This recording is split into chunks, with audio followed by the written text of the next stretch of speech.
Dual Destinies isn't. You gonna cry? Yeah, I'm gonna. Hey, Cody. Fucking cry about No. fucking Orca. I defended an Orca in court. Cody, they're gonna call you a That's the dumb deal. baby if you cry. Don't do it. He is a dumb baby. Don't do it. No, Dumb don't say baby. that. Cody, don't cry. Cody. Keep crying.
From across all corners of our fair planet Earth, welcome to the Gaming Cult Podcast.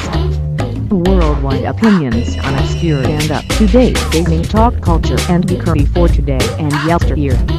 You love it, my boy. My boy.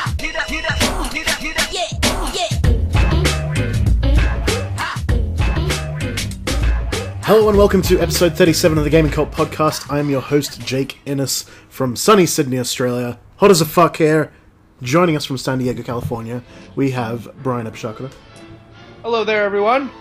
Brian, how are you? I'm doing very well. How is everybody doing? Good. We haven't seen you in a little while, my friend. I know. Sorry to all the viewers out there. I missed you. They missed you too, Brian, my friend. Also, Garrett Hunter. Hello, Garrett. Hi, hey, how's it going? Oh, you know, it's alright. It's hot. It's hot? Oh, dude, it's been like rainy and overcast, nice and cold. It's winter's approaching here in San Diego. All the better for a dark wave fanatic such as yourself. Oh yeah, it's my time of month for sure. It's like brooding and very heavy. That's like a girl joke. Time of the month. Yeah. We don't know. And it should be. And I should have said time of year because. Joining us from Georgia, USA, we have the last Cody. Hello, Cody. Hi. Hi, Cody. Hi, Jake. Just nothing but a hi again this time. Not going to switch it up. I just greeting you. That's Okay. it. That's it. God, every time. Whatever. Cody, my friend, how are you? Hi, Brian. Also joining us from Sydney is Zach Innes. Hello, Zach. My brother, Zach. Hello, I Zach. prefer to be addressed by my full title from now on. Well, I'm not going to fucking do it. Why not? Ooh, I'll do it. Go Alrighty. ahead. Go ahead. Please. Now announcing Hollywood superstar Zach Innes. Thank you. Thank you very much. Clapping yourself. And, Get out of here. So, how is everyone? I'm doing great. I love this sunny weather. It's alright. I'll tell you what I'm doing extra alright today. What? Because we've got a special guest. So, That's right. Joining us from also San Diego. California. Here we Orange go. County. Oh, he's from the OC, ladies and gentlemen. You remember that? I don't want to wait for a last. Was that the That was OC Dawson. thing? That was Dawson. Oh yeah. No, you're right. Look up for the morning light, say a little prayer for you. Looking up to stay alive, say the best here tonight. we come. Right. Still, bro. Frank Howley, Yo! special Hey. guest. Frank Howley. Yep. It's the Hoolie himself. How are you, sir? So good. I've been waiting for this all my life. And now I'm here. So let's do this. I'm glad you're here. Let's do it. Well, this is episode 37. We had a nice little special episode for you last time. We had the music special, the third music special. That went down pretty well. We had more music. We had DJ PayPal, Orange Julius, MasterCard, Boy Drummer. Went well. What do you think? It was good. I think it was a brilliant episode. Thank you, Brian. Always love that music special. Absolutely. And big thank you to Mauricio for coming out, as always. But, you know, there's a couple of things that have happened since then. Couple yeah. things. Couple of Lots of consoles. A few. Consoles, maybe? What do you think? Maybe. There's been some new consoles. There's been a console, but then there's been a second console. Should we talk about them both? I wonder if 4 consoles. We had that PS4, Boom. and it came out, and then and then nothing happened, and then it came out in Australia, and then I didn't get one because I couldn't get one. Boys, what do you think of that PS4? Well, who got that PS4? I know, Cody, you got that PS4. I got that PS4. I got that PS4. PS4. Oh, Frank's got that PS4. Yeah, Nice. I did not. You're waiting, Brian. Are you planning on getting a PS4? You think? Oh, absolutely. Yeah, PS4 is definitely the one that interests me the most of the two, and you know, I've been seeing some tweets out by Hideo Kojima, creator Metal Gear, talking about Ground Zeroes and a release date, and I didn't think it was going to be as soon as it is, but yeah, hopefully March I got some money. 18th, right? Yeah, hopefully I got some money put together because I'd really. That's like the one game that's going to make me want to buy a PS4. I've been seeing some tweets by Hideki Kamiya telling people to fuck off. Yeah, telling people to eat their mom's shit. That's right. I love Senpai Kamiya. I love his. Yeah, I command love you of- so much. I love his command of the English language, Eat your mom poo poo. like Askren. It's like He is ice not- cream. He's not engaged in any types of fisting, but I think he is a PS4 fan. Apparently, Stephen Fry interviewed that Ugandan preacher just recently. Oh, I great. I really Oh, have wow. to watch that interview. Wow. Yeah, that's not the type. I want to find out because it's not the type of Africa that I want for me and my family. Yeah.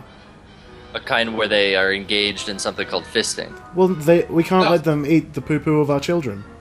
No. No, it's our Not, sacred not like poo-poo. ice. Not like ice cream. Not like ice cream. Frank, do you see how they play with it? Yeah, man, it's disgusting. I'm just trying to get a Handbeezy. In that interview, has he updated his theory on what they do with poop and stuff? Did he like spice it up, or is it the same old, same old? Are there any new developments? Like Mrs. Dash?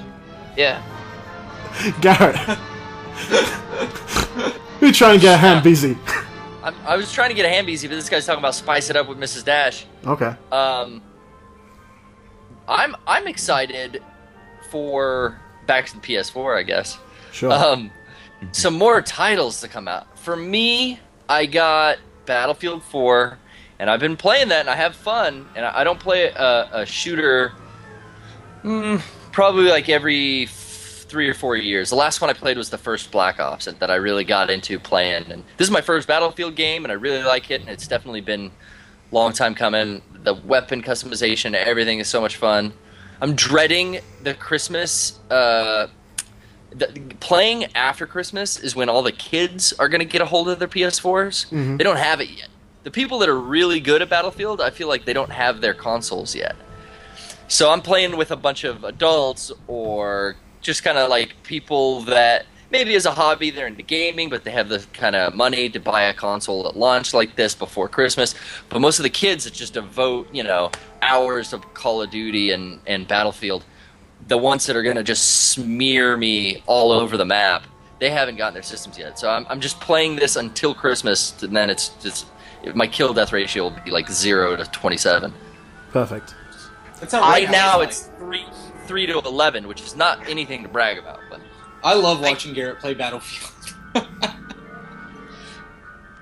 I can't wait for kids to get their consoles for Christmas because I got the new Call of Duty and Battlefield. I haven't played that much on my PS4, but the reason I got Call of Duty is because my favorite aspect of playing Black Ops, and I did this with Garrett, is just fucking with kids online. Oh, absolutely. Oh, Yep. Absolutely. Because kids they have no sense of humor, and if so, the only one they have are it's just they just call people, they just make fun of them and call them gay, and that's it. That's where it draws the line. But if you do anything, if you do a character or anything, it completely goes over their head, and they're disgusted and confused by everything. And so just throwing logic and messing with kids is so much fun. Oh, it is. If they will call you gay, and you say yeah, and they'll break down. They don't know where to go from there. Absolutely. It's awesome. So Why don't you just get on their fucking level? That's the best thing to do to kids. You get on their level and you insult harder. Yeah, exactly. I was playing GTA 5 with my girlfriend the other day because I have one. And Zach come has on, got a Zach. girlfriend. Always Thank you. gotta fucking God mention damn it. Thank you, Zach. Jesus. thank you. But so I had Eric, Zach's got a girlfriend. Did he respond? Where is Eric?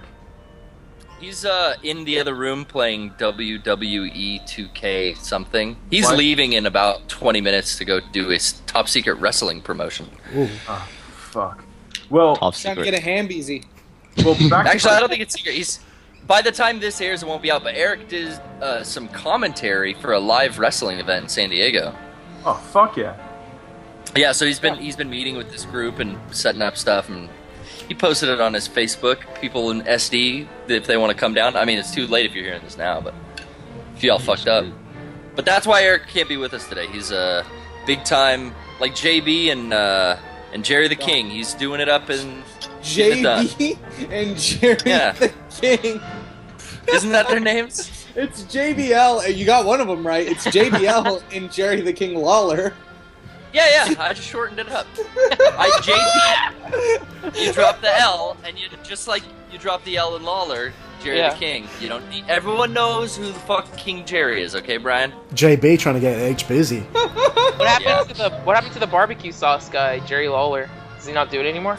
Oh, Jerry Lawler hawks his new shitty T-shirts now. He doesn't hawk the barbecue sauce. 'Cause he's got like an Affliction-style T-shirt he wears. Okay. So he's a fucking 80-year-old man okay. in shiny, tight T-shirts. So please, viewers, wish a posthumous good luck to our sweet boy Eric with all of his endeavors. Zach, back to whatever the fuck you were talking about. Go. Alright, so basically now whenever I play online games and my girlfriend is over, I put the headset, or I call little kids fags and hey, what are you gonna do about it, faggot? And he's like, "No, you're a faggot." I'm like, "Oh yeah, do you want me to put my girlfriend on?" But you don't even have a girlfriend. And then you throw your girlfriend on. And they go, "Hey, fag," and they lose their shit. It's like, a girl's making fun of me. But it doesn't end there. You call them a faggot, and then you say, "Why are you crying? Why are you crying?" And they go, "I'm not crying." "Why are you crying? Why are you being such a little fag about it?" And then you keep going on and on.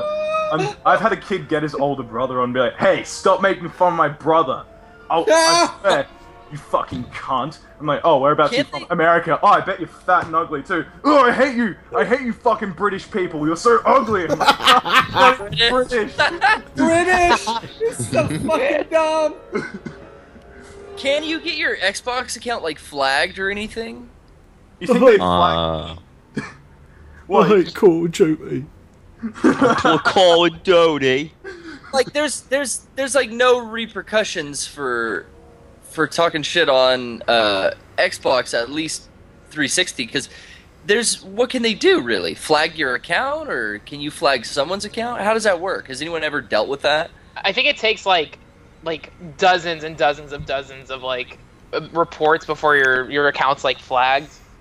So unless you're like the next Adolf Hitler, I don't think anything ever happens to your account. Yeah, because that's the thing. Is like I'm friends. Adolf Hitler. Yeah, do you know how much Adolf Hitler played like chess and would call people faggots? You know? Yeah, he talks some shit. Yeah. He called everyone a that packy. Yeah. So it starts. Wait, hold on. If Hitler were alive, what video games do you think he'd play? Call of Duty. Call of Duty. Flower. Return to Stein. Yeah. I think he would. I swear to God, I think he would play Flower. He would play all those That Gaming Company like games. He wasn't all of them. He was an artist. Why is he a big? Haven't you got friends at that game company? What the fuck are you saying? Yeah, that's what I was gonna say. I was like, Nah, he's what into Kelly it. do to you? No, Kelly's great. It's just I remember reading stuff about Hitler, and it was like, yeah, Hitler was, a vegetarian, loved nature. He was like a very good artist, and like really liked to paint and all this stuff. And I think he might have even played piano. I don't know. So he'd play Little Big Planet, whatever. So you like So Red Dead Redemption? So I think he would play a game that involved just like being out in nature and being one with the flower petals and Eco the Dolphin. floating around. Exactly. That's the type of game I think Hitler would play. Those games are Hitler approved. He probably wouldn't have enjoyed the Medal of Honor franchise. Oh no. Or Conker's Bad Fur Day. Yeah. Well, this is episode 37. There's those two consoles out there. We love them. I got that Xbox One. It came out here before the PS4 did. And I'm enjoying it. I'm playing that Forza 5. I've always loved the Forza series. And this one is the best yet. It's a lot of fun, and it looks nice, and it plays beautifully. With that force feedback, you feel the clutch and the gearbox and all kinds of things that you never felt before. Tell you what. And I'm playing that... And the beauty... It's so beautiful looking. Like, the game, the way the environments reflect off the hood of the car in first person, it is fucking impressive. Oh yeah, and the frame rate's out of control as well, and it's really nice. Also playing Crimson Dragon, the spiritual successor to Panzer Dragoon. And that is... Well, it's good. It's a new Panzer Dragoon game. Wait, that came out? Yeah, no, that was a launch download-only title for the Xbox One. Oh, right. I didn't think it was going to be either. That is the one game, not that I would buy an Xbox One for, but that I would go out of my way to find a friend who owned an Xbox One so that I could do what we did in high school, which is just hang out at their house until I beat the game and then not really talk to them for a while. Oh, right. Gotta play that Panzer Dragoon. That game's a shit. You try and do that with Echo the Dolphin, you got like 100 levels, you'll never leave this place. Friends forever. I know. But yeah, Crimson Dragoon, like it a lot. It's the only Xbox game with a sort of Japanese dev kind of feel to it. Very fluid, very arcadey, and I like that game. Oh, excuse me. Very nice. Nice. I had a chicken burger just earlier. Ooh. Chicken burger. Yeah. Isn't that just a chicken sandwich? Oh yeah, chicken sandwich, and it had pineapple and cheese and a Oh, little bit of that Thousand sounds Island good. dressing and pickles. making me hungry. Even some pickles on there. Gotta say pickle. You gotta have a pickle. Yeah. You're having burgers. I just had a cup of tea, Earl Grey. I just took to Frank, I know you're our guest, and we'll get to you in a minute. Yeah. But No, hey, I drank Earl Grey tea. I don't think you guys understand. yeah, and I just started drinking coffee recently. Really? I'm getting accustomed to the espressos. I'm enjoying Oh, it. yeah. It perks me up. It keeps me in a good mood for the whole day. What kind of espresso do you like? I'm like a fucking savant when it comes to single origin. Yeah, I try to go for something nice. No sugar, and yeah. No sugar black. Make sure it's got a nice oily crema on the top. Exactly. And then Yeah. you don't go any of this fucking Robusta shit. It's only Arabica, and no fucking mixed blends either. You go single origin, and the best places that you can currently get it from on the market are Kenya, which makes some fantastic beans, very rich, very velvety. It's very nice, and North India, surprisingly. Well, you'd be surprised because Kenyan beans tend to be very acidic and sour. So most folks don't realize that when you're having a true Italian espresso, a lot of their beans are sourced from Kenya. That's why you get that little bit of that fruitiness at the end of the espresso. That shit, I live off of that shit. I must have had like 13 espressos today. I even forgot to drink one that I poured. Brian, how the Brian- fuck do you know so much? Brian works. Yeah, explain this. I am a coffee specialist and an espresso. Hold on, let me rephrase this. I work for a company that makes capsulated espresso systems. You might have heard of them. They're a little company called Nespresso. And they have taught me so much about coffee. It is ridiculous. The amount of knowledge I know about fucking espresso now is outrageous. And I'm really happy because espresso is awesome. I'm actually, you folks can hear me brew one right now. Listen, espresso. Listen to that. Do you hear? Wow. I hear Oh, that sounded like a deep fart. Sounds like just a deep fart. Brian- Now it's gonna Brian puncture even the brought episode. he brought a machine with him to our hotel during game days, and me, Eric, and Brian all had espresso the morning of game days. It was a wonderful way to wake up. Beautiful. Do you hear that? Oh, that's my delicious espresso poured in my demi-tasse that I got from Nespresso. This is one of my favorites that we have. It's actually predominantly a blend of Robustas, which is processed in the semi-wet method, which makes the beans or the coffee cherries ferment, which allows you to roast them in a way that doesn't make them harsh, but rather pleasantly smoky and bitter. Really? I hate That's- Robusta usually. Yeah, well, most times Robusta is used to kind of filler when you don't have good coffee beans to begin with. Yeah, exactly. It's cheap. So- It's cheap shit as well. It's cheap to make. Yeah. It grows anywhere. And it makes it very much more bold or bitter without having to use better coffees. And now, if you find a coffee that has a little bit of Robusta in it, most of the Robusta that we source is from India. Because of the wet soils that grow there, it makes it less harsh than it would in other regions. So we very specifically pick the Robusta that we use for its deep, bittersweet, cassis-like bitterness. And the Fuck. best way to enjoy an espresso is to slurp. If you aren't slurping, you're a plebe or a noob. If you drink an Americano, fuck you. Oh, It is wow. quite delicious. Actually, there's quite a fucking trend going on in Australia where everyone has milk in their coffee. It's called a Yeah. fucking flat white. Flat It's white. the most popular fucking drink here, and it's the worst. That's all Americans drink, or we call that a latte Yeah. in America. Oh, well, And I latte's hate- got a little bit more foam on the top, but yeah. Yeah, basically yours is just, I think it's just the hot milk. They don't even Yep. froth it at all. Yep. And it's okay. I mean, it's fine if you want to have like coffee flavored milk, but if you have a good coffee, and Jake, also feel free to chime in as somebody who's new to coffee. Oh, absolutely, I will. Gaming Cult Podcast. It's kind of crazy, like, because you think you have to add sugar and milk and all this stuff, and then when you have a very well made cup of coffee or espresso or anything, it's like, oh, that didn't need anything. That was perfect. That's Yeah. my belief, at least. I like that. That's why I I'm come- I'm developing my taste to enjoy an espresso straight off the bat, basically, because I've never liked coffee. So I figure, fuck it, I'll just go straight into the deep end.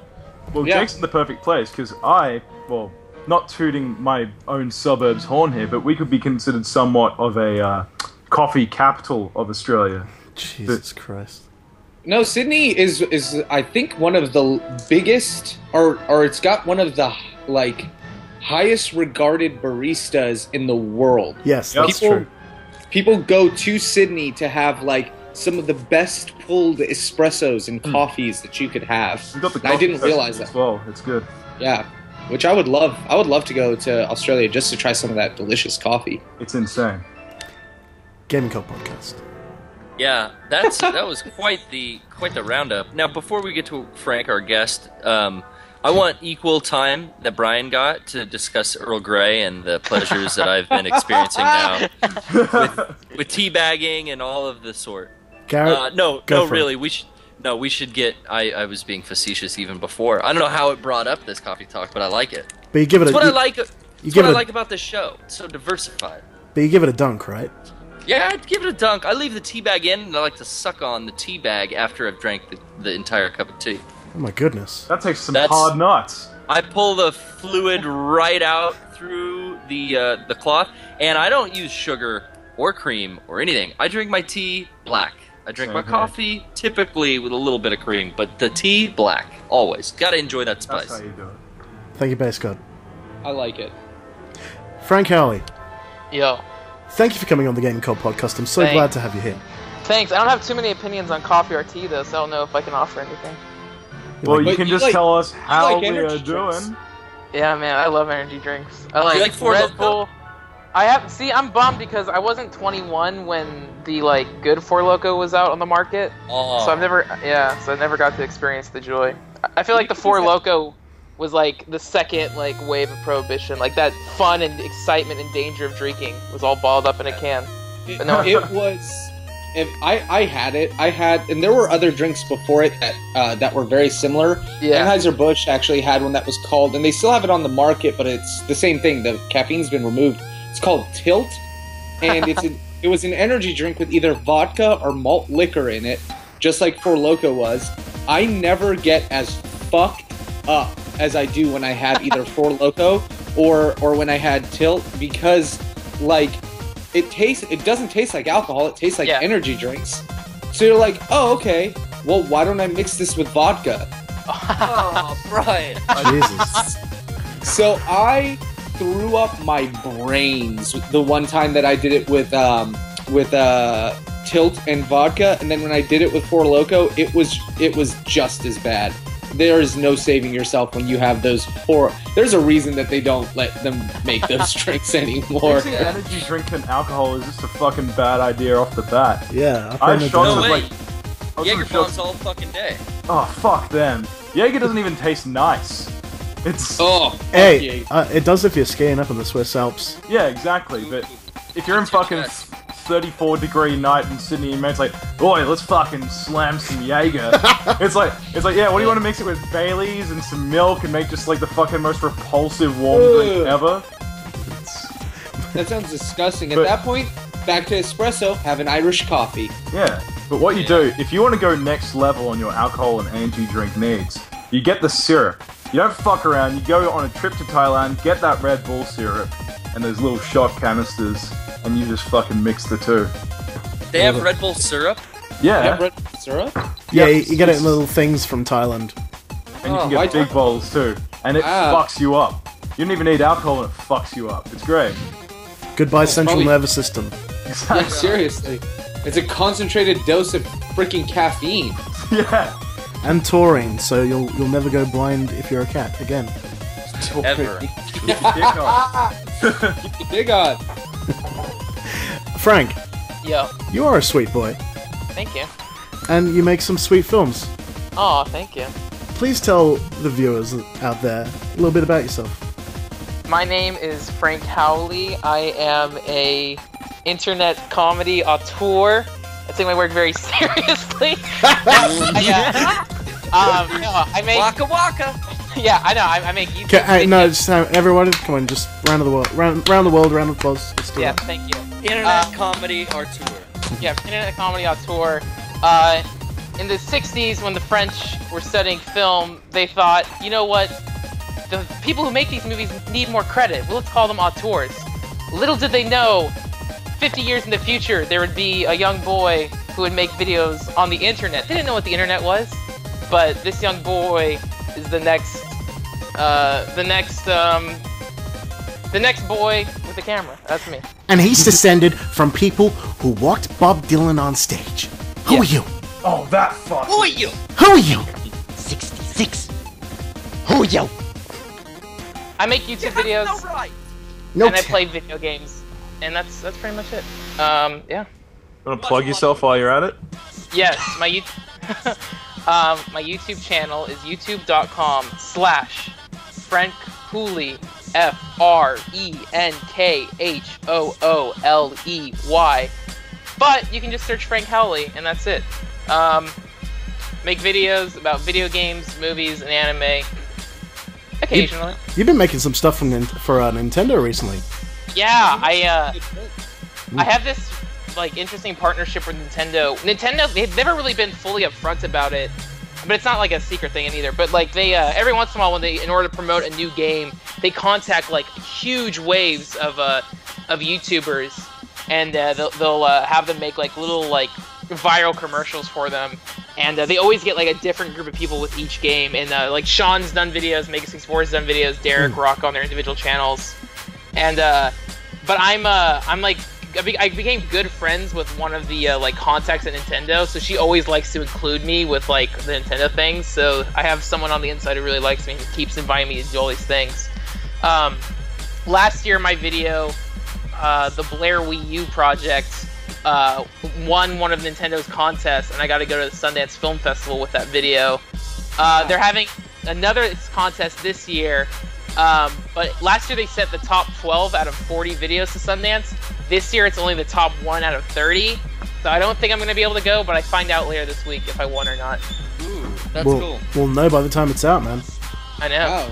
Oh, Good. damn. No, that I want to comment on that video specifically. I remember like being really impressed, and I think I told you at the time, I was really impressed by that video because like I think you created the technology to make that work. Like nobody had done it before then. It was like I think everybody kind of went, did he actually use the actual gamepad? And it was like, yeah, he did. And it was I was really impressed that you were able to figure that out. The reason, the thing with that video, like I was gonna do like a Cloud Atlas parody before I came up with the idea. Like no one's seen Cloud Atlas, it wouldn't have gone viral, no one would have cared. But then I found out like if like your video was good enough, got enough views, you would have gone to Sundance.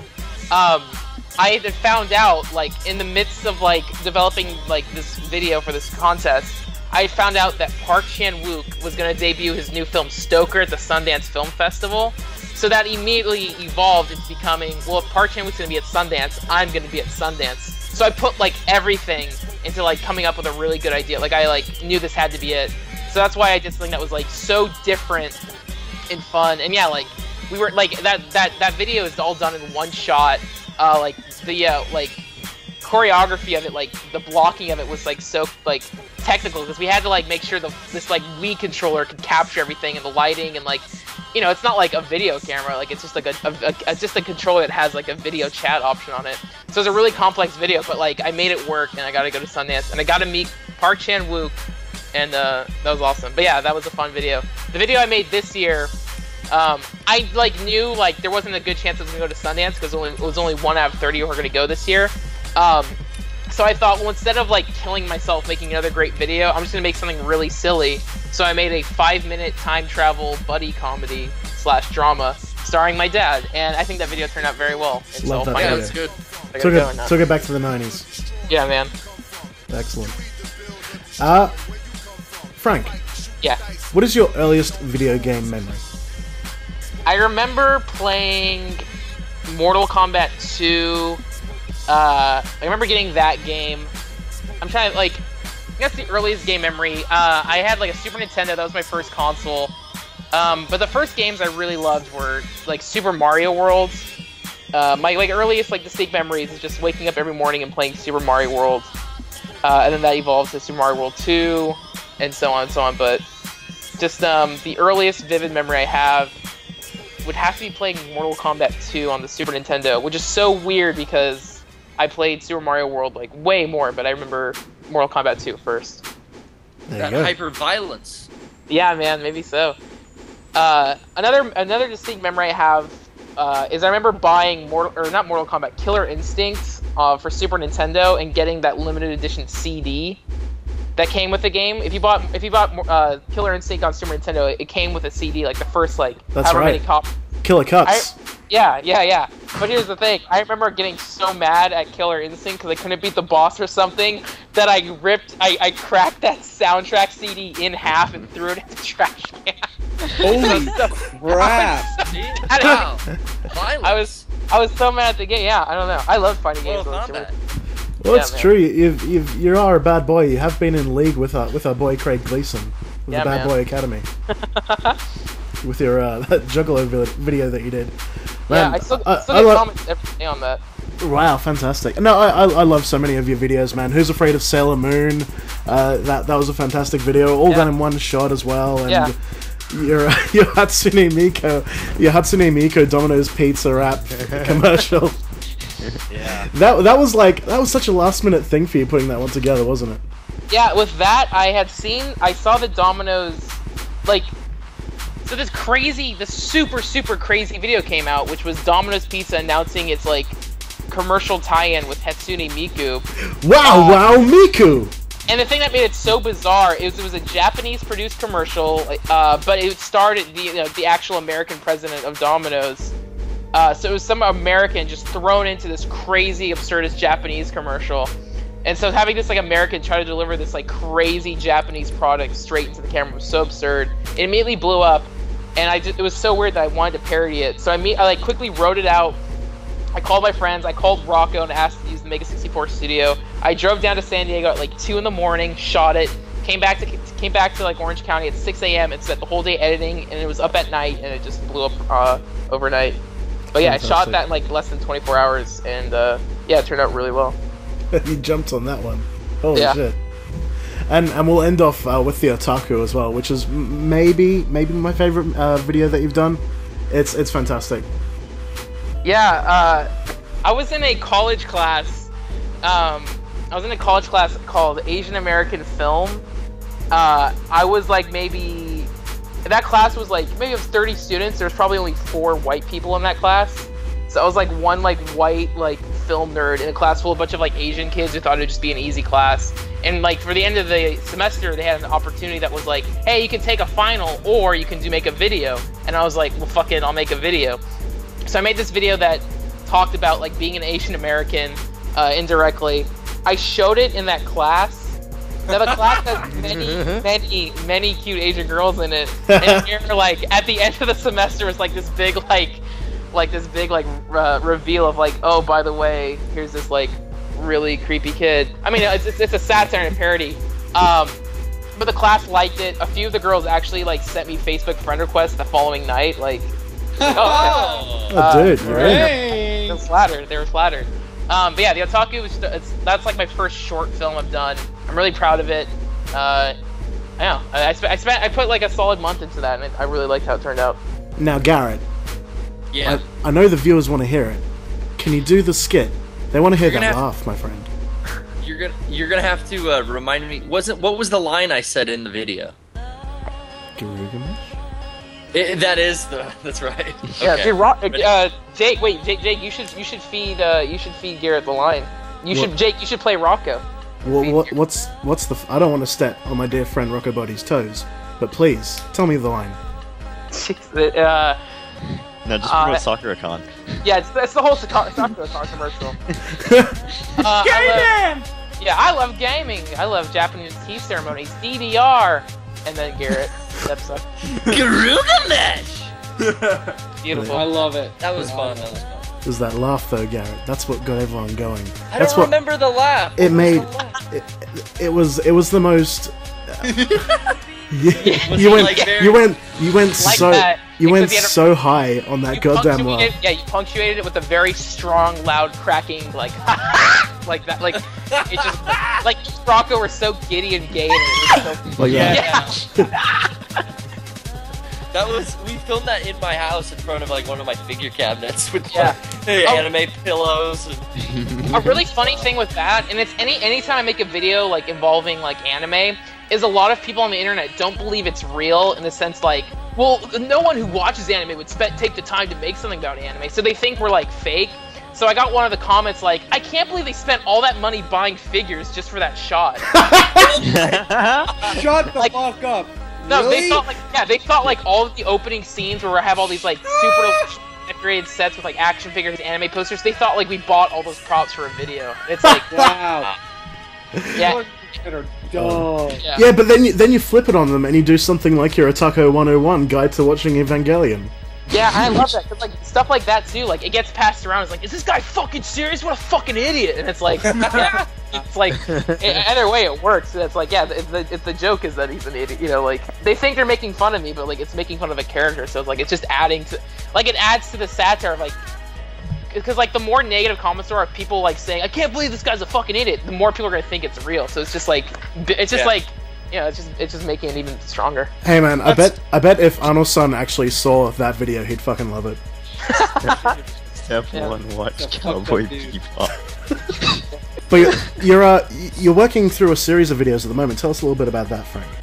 I made a video a few months ago called Traitor, which was this like goofy crime video about Grand Theft Auto.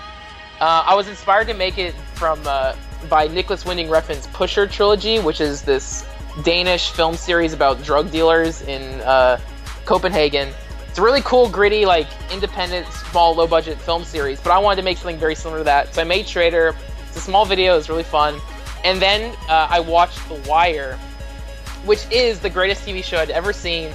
And The Wire is also the most narratively complex show I've ever seen, where each season of The Wire focuses on completely different characters, but with the same themes running throughout. So I thought, well, I want to do something like The Wire. So I made a sequel to Traitor, but I introduced new characters. But yeah, what direction do you see yourself heading in with the Traitor series? So the idea behind it is originally started out, I'm going to do like Pusher, and then The Wire, and then now like with each one I'm just doing completely different. So next one is going to be kind of inspired by All the President's Men, like a very like crazy like thriller journalism type feel. And then the last one, the fifth episode, is going to be the finale, and that's going to be done in the style of a spaghetti western. So when it's all said and done, like if you watch the whole series in a playlist, it'll be super eclectic and like jump from one thing to another. That's cool. Yeah. So yeah, and the fourth one it's gonna be all different characters, and the fifth one everything's gonna come together.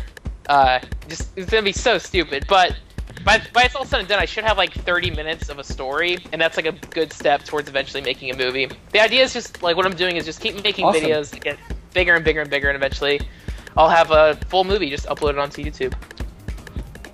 Absolutely, man. Can't wait. Now, boys, I don't know if you know this, but we feature artists here on the Game Cult Podcast.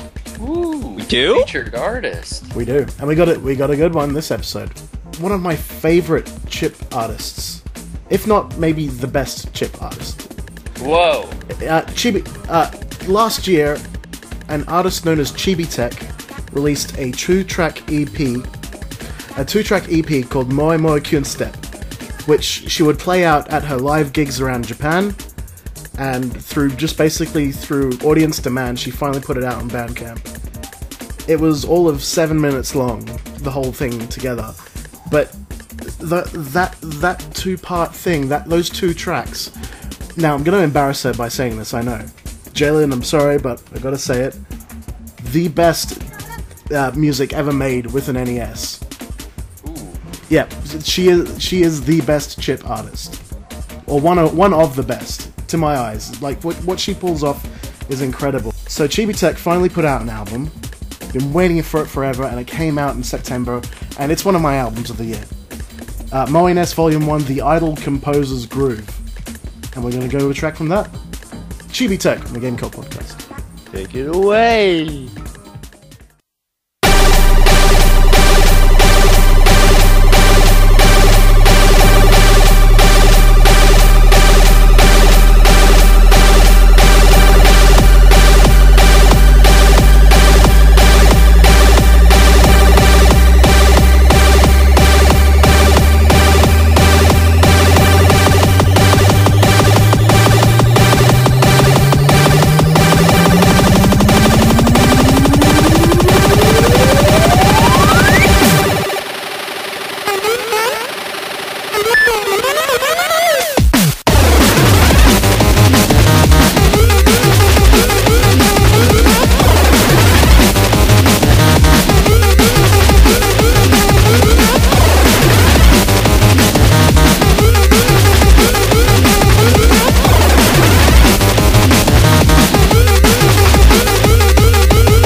Big shouts out to chibi-tech. More coming up later on in the show. We got Shouts plenty. out, we got multiple tracks. That's right. We got plenty of tracks to play. Not only the chibi-tech Tracks on tracks. sort You of. gotta check out this album. Oh, it's amazing, man. I'm gonna send it around. You'll be able to see it on the Facey B. Shouts out to the Yeah. Facey B. Gaming Cult Shouts Podcast. Shouts out. Search that up on Facebook. You'll find us. Suck my dick up in public. Motherfucking street. Damn, bass guy. So more tracks from Jelly Nisporos, aka chibi-tech, on the way. Some stuff you've heard before, some exclusive stuff you've never heard before. We got it all here for you. Now, boys, My boys. how's it going so far? What do you think? Episode 37. Splendid. Trying to get Senpai to notice me. I don't know if it's worked yet, but so far so good. Well, what methods have you tried while in the halls passing? Well, I know that he likes long eyelashes, so I've been trying to volumize, and I've been wearing mascara even though I'm a man, and I crimp it and I try to, have it push out away from the lid a little bit and see if he notices that, but so far nothing. Well, I tell you something this day. Mm-hmm. I am the senpai. Jake-san! And Desu. my viewers, I have noticed you this day. Thank you, Jake-san! Desu. Zach, we have fanfic! Yes, we do. What you said though sounded like I'm the senpai, and I laughed very hard. But let me try and find that. Kampai. What? Whoa! Come by! Do you know what you're saying, Ryan? Yeah. Well, Cheers. it's part 3 of something. But How's the cheers theme go? when the weight of the world has got down. Wait, no. Sometimes you wanna go where Everybody knows Knows your name. and they're always glad you came. You wanna be where you can see the troubles are all the same. You wanna go. where everybody knows your name. I love the lag. Kampai. Kampai. Yeah, there's a bit of lag. When I can hear people sing along with me, it slows me down. Fantastic. Latency. We got latency, guys. Let's Listeners at home? It's good you end up with that drunk voice. Yeah. Dr. Connor's class. I forgot all of. I was so caught up in what I was doing. I forgot all about it. He's gonna kill me. Whoa, guys, we heard that. Holy shit. Damn. Scared this cat.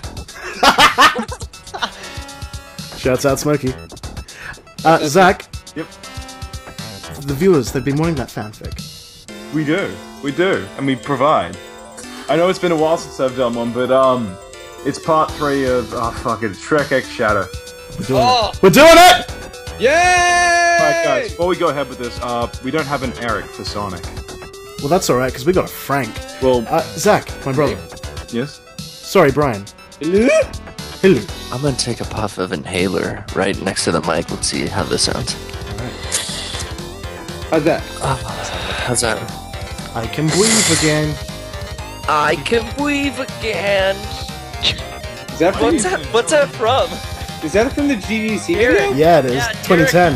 Damn, you got a good fucking memory. Yeah. I love that video. That is one of my favorite. Like, when Sean goes off the cuff like that, he, doesn't realize how funny he is. Oh, he's And great. I hate that he doesn't, because he gets all self-conscious and is stupid. I've never said this before, but Sean has my favorite sense of humor of the Make 64 boys. Oh, he would love to hear that because, seriously, when we were doing merch, people would order, just a Derek poster or just a Garrett poster, and no one ever ordered just a Sean poster, and he was getting upset. Oh, Sean. No, I think I relate closest personally to Sean's sense of humor, definitely. Yeah, he's great. Yeah. Yeah. Well, it's fun because they all got pictures of Sean anyway, so. Yeah. I shipped your merch! Perfect. Well, I got that Blu-ray. But Ooh, yes, thank you for that, Jake, by the way. Hey, I'm glad to have it in my possession, along with Thanks, Senpai. all those other DVDs. And I've noticed this Blu-ray in my mailbox. Yeah, I still haven't watched any of it. Pretty excited to see what we have. I think there's a lot of content on there. But Did you get one, Brian? Yeah, I snagged one before you. Okay, guys cool. said that. Hey Brian, your brother looks like a more attractive version of the Fonz. Yeah, I know. I saw when you wrote that. I laughed so made fucking sense. hard. Zach, Yes. Brian, Yes. Garrett, Yes. Cody, Yay. Howley, No. Just kidding. Yeah. Oh, Brian. Yes. Please ask Zach what the subtitle is for this third part of the fanfic. What is the subtitle for the third part of this fanfic, Mr. Zach? I don't even fucking know the subtitle. It's Shrek X Shadow Part 3. Okay, great. Just call it Hair of the Bog or something, I don't know. Alright, let's start this up. Let's start this up. Alrighty. A slimy hand crossed his cheek, leaving a trail of vile goo imprinted upon the glossy black fur. The sense of comfort and post-coital lethargy soothed the soul of the hedgehog like no other being he had encountered before. Was it fate, or was it pure lust? To the universe-crossed lovers, this was of no significant importance. The warm flesh stopped his heart, the pot belly like a love sack. In this moment, going fast did not matter. This is wrong, Shrek. Shadow, don't be ridiculous. What? Never mind. Is there something you're not telling me, Shrek? No, my little furry friend. What is wrong about this? In our world, this is wrong. We've never had an ogre here before. It feels so wrong. But this feeling is so right. In your world. In my world, donkeys and dragons get busy freely and don't worry about what anyone says. It sounds like a fairy tale. Shrek stifled a snort. You could say it was, but those days are over. We could go back. If we find the Chaos Emeralds, we could find a way. The Chaos Emeralds? Yes, the Chaos Emeralds. Suddenly, a blue blur crashed into the house with the intensity of a Porsche Carrera GT. Hollywood superstar in tow slamming into a fixed object. Shadow! Robotnik is at it again! What is that gross smell? Sonic! I swear, that's not what it looks like! What is that green thing? Come on, step it up! Your days are ogre! Sonic confidently beckoned at the ogre, a tinge of pain sounding from his lustful cry. Sonic, no! And thus, the duel of fates had begun.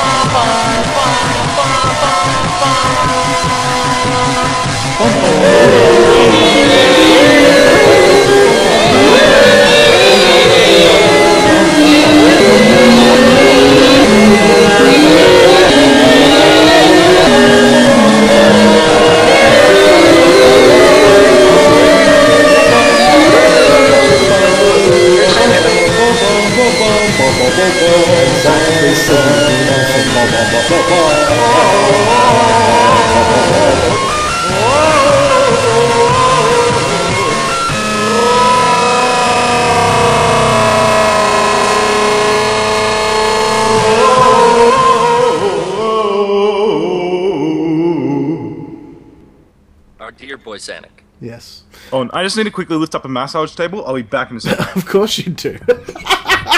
Just lift up a massage table. For who? We'll never know, viewers. Lifting it up. Well, boys, what did you think of that? That was great. A cliffhanger, no? Yeah, I can't wait for the rest. I want to know what happens. And I love the way he wrote in. He's actually, like, your brother is really good at writing fanfiction, because he wrote in Sonic making the same dumb joke that Shrek does, and that totally made me realize, like, oh, that's why Shadow likes him. So funny.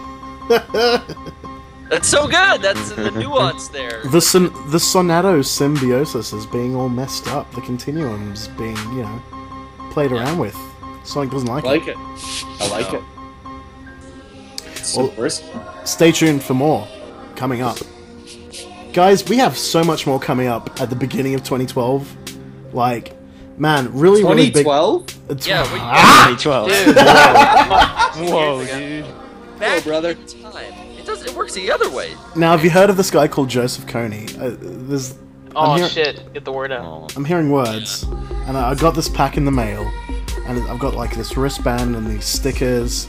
Oh, yeah. and This sweatband, but it's like really, it's soaked with something sticky, like kind of a glaze. Yeah, that's it. Probably because it came from Invisible Children down here in San Diego. Shouts out to Kony. Shouts out to Invisible Children. Shouts out. Shouts out. Fuck that. Yeah, that shit was everywhere. Yeah, Invisible Children is a local for me and Brian anyway. They're based out here. We know a couple people that are like work with them.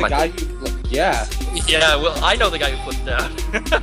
Yeah. Holy shit. Of course you do. They made a South Park episode about him. I mean, that's fucking making it. That's hitting the level. Yeah, that's making it when you get made fun of by Matt Stone and Trey Parker. That's why. Hey, I could die happy knowing that I made it if Matt Stone and Trey Parker ever make fun of me. Yeah. Yeah, fuck SNL. I want South Park fame. But if I gotta take my clothes off and do drugs downtown and scream PCP. inside my lungs, yeah, I don't know.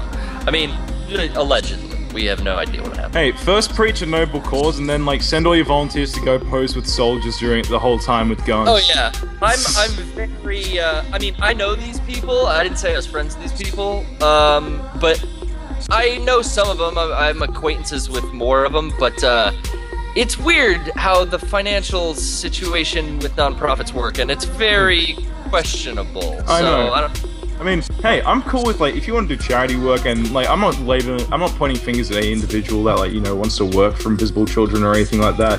It's more of a problem on behalf of like the company.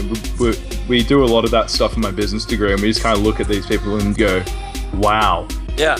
But the thing is, if you show skepticism at the time, and you're the first person to show skepticism, and everyone's like, "Well, you're just a fucking asshole, aren't you?" It's like, yeah, I totally just like don't give a fuck about children in Africa. Yes. Yeah, So- asking questions isn't a crime. So that all came from me saying the wrong date. Coming 2014, Game Code Podcast. We got some big things. Oh, I so want to announce what we've got coming at the start of 2014, but I Don't do can't it. yet. I reckon I'll be able to announce it in the last episode, which will be the 2013 clip show, I think. Or we might do one before that. Who knows? Viewers, I do know something that started, and that is the Gaming Cult stream. That's a tentative title because we're still in the testing phase. But at time of recording, we put the first one out day before yesterday. Well, yesterday, in fact. I love that Barbie footwork you guys did on that. Was fucking brilliant. Thank you. That was all you. I'm sorry, that was all you, right? Or you had callers at a time. We had Cody in. He was being good. Yeah. I love when Cody's goofy. Cody, what'd you think? I say you play Mario. I like Mario. You painted a dinosaur. I like that. Shouts out Tommy Tallarico. GTA Rico won a lot of games. Painting them dinosaurs. Played that Wally Bear and the No Gang. I did the GCP thing. I gave it all my own kind of soundtrack. I'm still playing around with formats, so hopefully I can bring something to Twitch that's never been brought to Twitch before. So watch the test streams throughout December and maybe a bit of January. Watch me get a flow going. See what happens. It's going in interesting directions. Yeah. So watch twitch.tv/JakeGC. We'll have an official URL later on, but for now it's that. Go follow us. I like how much music you put in. And that's something like I wish I could do more of on the Poorly Played stream. But to have the musical track in the background kind of going in and out and stuff. And that's all music that you have permission and everything to play, right? Oh, absolutely. That's awesome.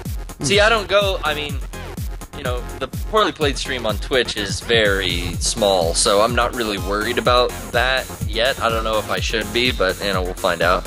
Yeah, fuck permission. That's how I roll. Yeah. What do they say? It's better to ask for forgiveness than permission? Permission, yeah. That's pretty, that's kind of a shitty saying. I don't think I so. go with it. Because, a lot of a lot of major companies start off that way. Like CNN, they were basically like barred from having coverage when I think it was when Reagan got shot back in the 80s, but they wanted to cover it, so they tapped in and stole CBS's feed so that they could be able to cover it, and that was kind of like one of the things that helped legitimize CNN as a network back in the time when it was a young network. It. They stole their feed. How does that work? Yeah, they hacked into the feed and they basically were like, well, we're going to use this now because we need to cover the president who was just almost assassinated. So they broadcast recorded images from the opposing companies.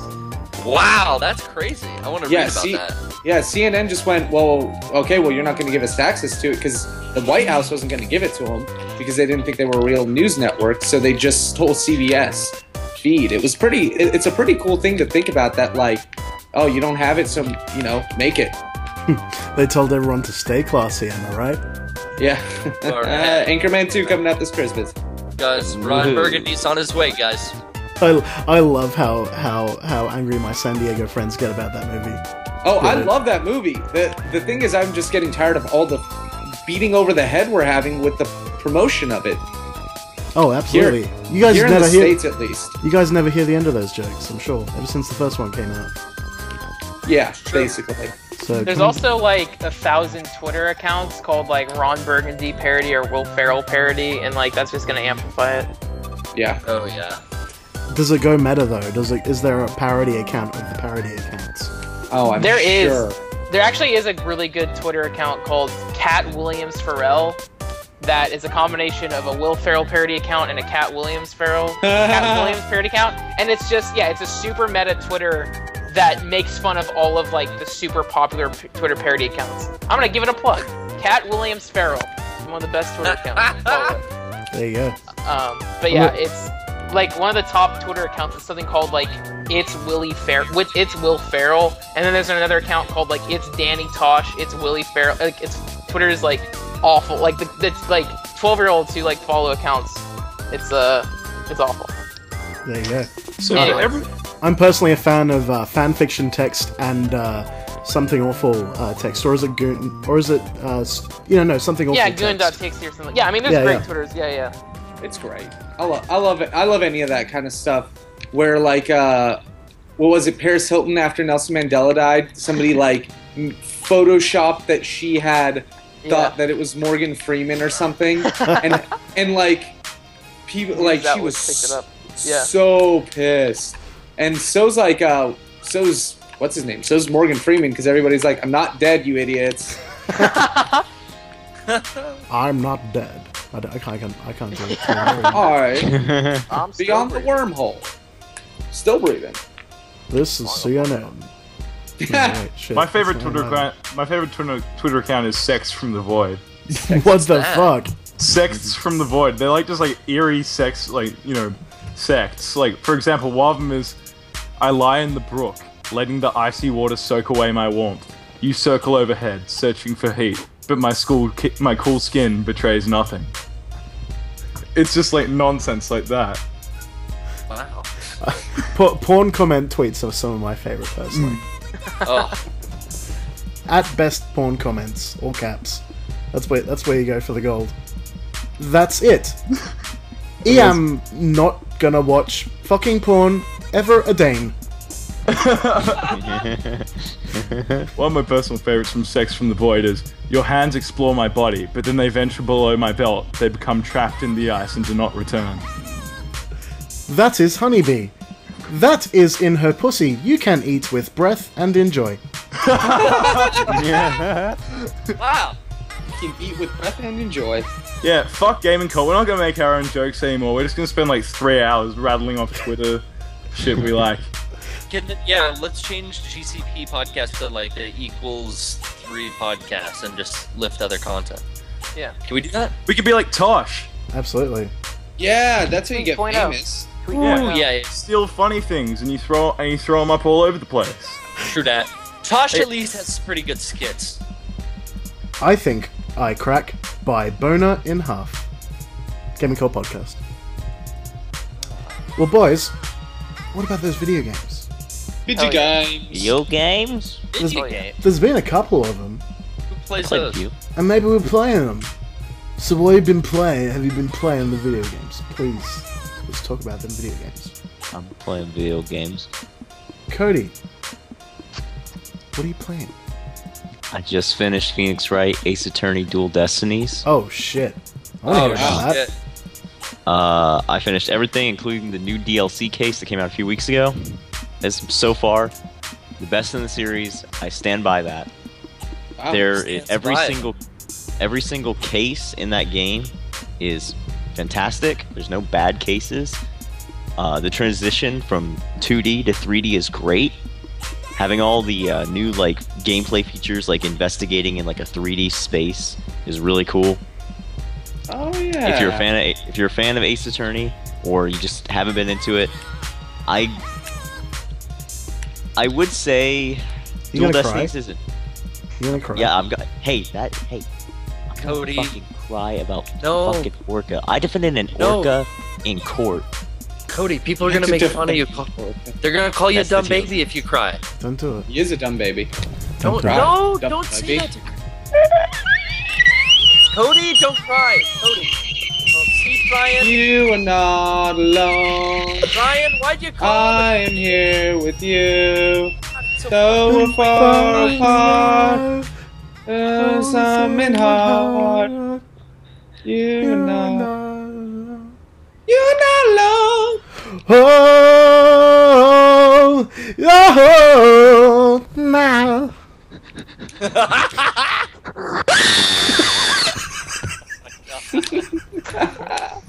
So you like the game? It's so far. I would put Last of Us as my game of the year. I'd put Dual Destinies as close second. Wow. Good to know. I honestly think The Last of Us is going to be my game of the year as well. Like, Me too. It's a good fucking But game. I always like to, because I mean, like, I feel like there's a lot of games that like everyone says is their game of the year, but I always like to put in a game that maybe not a lot of people played, and I like Sure. to put that as my Hey, my hey. second place. You know what? I would say my second place game of the year if it comes down between Last of Us and Animal Crossing. New Leaf. Yeah, Animal Crossing's up there too. I actually just got back into playing Animal Crossing because Christmas is coming up. I've been consistently playing every day since that game's been released. so Cody, Wow. how did that fucking non-town ordinance not getting that work out for you, huh? What do you think? I switched it to Beautiful Town earlier this month. Yeah. I don't have to worry about any of the bad things coming to my town. I just started building more shit in my town, and I just had a badass bunny move in. So suck it, All right. Suck it. suck it softly. Feeling Aw. softly with it. And I've also been playing PS4 because I got that, and I love the PS4. I only got Battlefield you've on it. You've been stabbed me in the fucking neck, you prick. Yeah. Cody sneaks up behind me and does this fucking melee knife bullshit, and apparently you can counter that Battlefield 4. I don't know how. So he just Only kills from me every front. time. Only whenever you attack somebody from the front. If like you're coming straight at them and you try to, you can actually, it'll like give you a quick time event to like stop their arm and like stab them. Huh. But Was I it- don't do that. Is there a quick time event in Battlefield 4 to avoid a soccer ball? Yes. This is Shenmue 3. Is wow. Battlefield. What happened with my fucking hopes got Hey. so high up just recently. I'm gonna tell you why. Yeah. There was this hot news topic of Shenmue 3's patent being filed. Or whatever it fucking was, the thing. Trademark. Trademark, thank Trademark, yeah. you. That it got filed. I was so goddamn excited. And then it turns out it was a hoax? What the fuck happened? You can't be hoaxing us with the Shenmue. No Yeah. hoax. Getting too excited. We were all excited and you It's all our hoaxed. fault. But there is one hopeful thing here, and that is that Sega who have recently bought out Atlas. They are allowing Atlas to fuck around with their disused IPs. Yeah. Ooh. Speaking of Atlas. So you know, maybe we'll see a new Space Channel. Maybe we'll Space see Channel? yeah. maybe we'll see. I don't know. What's some good disused Sega franchises? They still A fucking actual fucking Phantasy Star game. Yeah, Yeah. Shenmue 3. Didn't the Fantasy Star come out that's on like 3DS? way. Say what Didn't again? Didn't they put out a Fantasy Star game on 3DS recently? No, the last one that came out was Online 2 in Japan, which Wii U or something? No, There just hasn't Online 2. That was on Vita and PC. Oh, okay. But yeah, But what I'd really like is for Atlas to localize Yakuza 5. Yes, please. Frank, I know you're a Hey. big fan of those games. Yeah, I mean, I just did a whole video about Yakuza Fight called the Otaku Yakuza. Yeah, like the thing with they say like Shenmue 3, like that's never gonna happen. But they say like the Yakuza series is basically like a spiritual successor to that. I mean, it's really similar. You're walking around, it's a brawler. I love it. You can go to get a massage. Dude, there's an arcade in the game, so you can play games in your games. It's just like that exhibit meme, guys. You know? Game Center. Yo, that's so Oh. meta. Yo, Oh, dog, I heard you like organized crime. So I put you organized crime within this organized rhyme, and then Oh, gassy. that's good, but Yeah, fuck, guys. How funny are memes? yeah, dude. Fucking funny. Cranky Reggie, guys. You guys like Cranky Reggie? You like new memes? I like new memes. I love I new like- memes. I love Scumbag this- I love the fucking word. I love hearing it. Like, have you guys seen that Lolcats book? I was at like this fucking Book? cafe the other day. Yeah, it's a book, and they had a coffee table book, and it was Lolcats, and it had impact text everywhere, and I couldn't stop laughing because they bastardized the English language. It was fucking hilarious. Wow, now you don't even need to write good English to fucking get a book published, right? I don't like new memes. I like old memes. I like bringing up arrows to the knee. I like Oh, talking yeah. about all Oh, that yeah. stuff. Yeah, Yeah, you're the like- man now, dog. Yeah. Yeah. So the PS4 is a great console. You can stream from it. You can play Resogun, which is great from the Super Stardust guys. you can spend $150 on a camera and have your face in the little 5x5 pixel box. It's perfect. $60 in America is way better. And I didn't work better. I found a VCR on the street today. What of it? Garrett, just go along with it. You found a street VCR? I found his VCR, right? It's 6 heads, and What? it plays NTSC What? Whoa! and we're You powered. found it. I can. Hey, viewers, Gaming Cult, PO Box 10, Glebe, New South Wales 2037, Australia. I can watch VHSs from anywhere in the world on this motherfucking thing.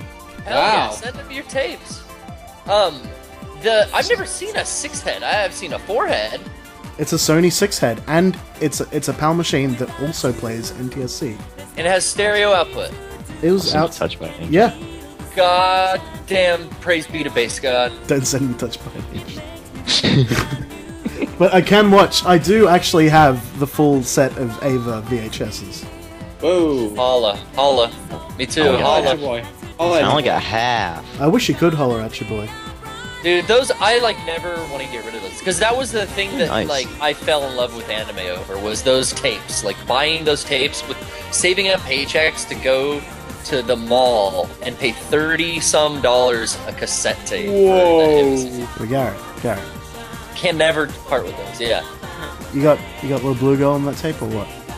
I have, I got Love Hina on a different tape. Your circuit of a little bit of Legend of the Overfiend on that tape, too. Hey Cody, you hear this fucking dork? Love Heiner? What a fucking Hey. loser. What a fucking. I bet I he's didn't never bring up even the seen the fucking- love. He's never even seen the spring special. Oh, you're joking? It's Christmas special. No, Jake. it's spring special. Love Hina. Shut up. Love Hina Fucking joke. spring Oh my God. special. Nerds. They're Fucking in piece the of fucking shit. swimsuits. Fucking- I don't want to fucking hear about it.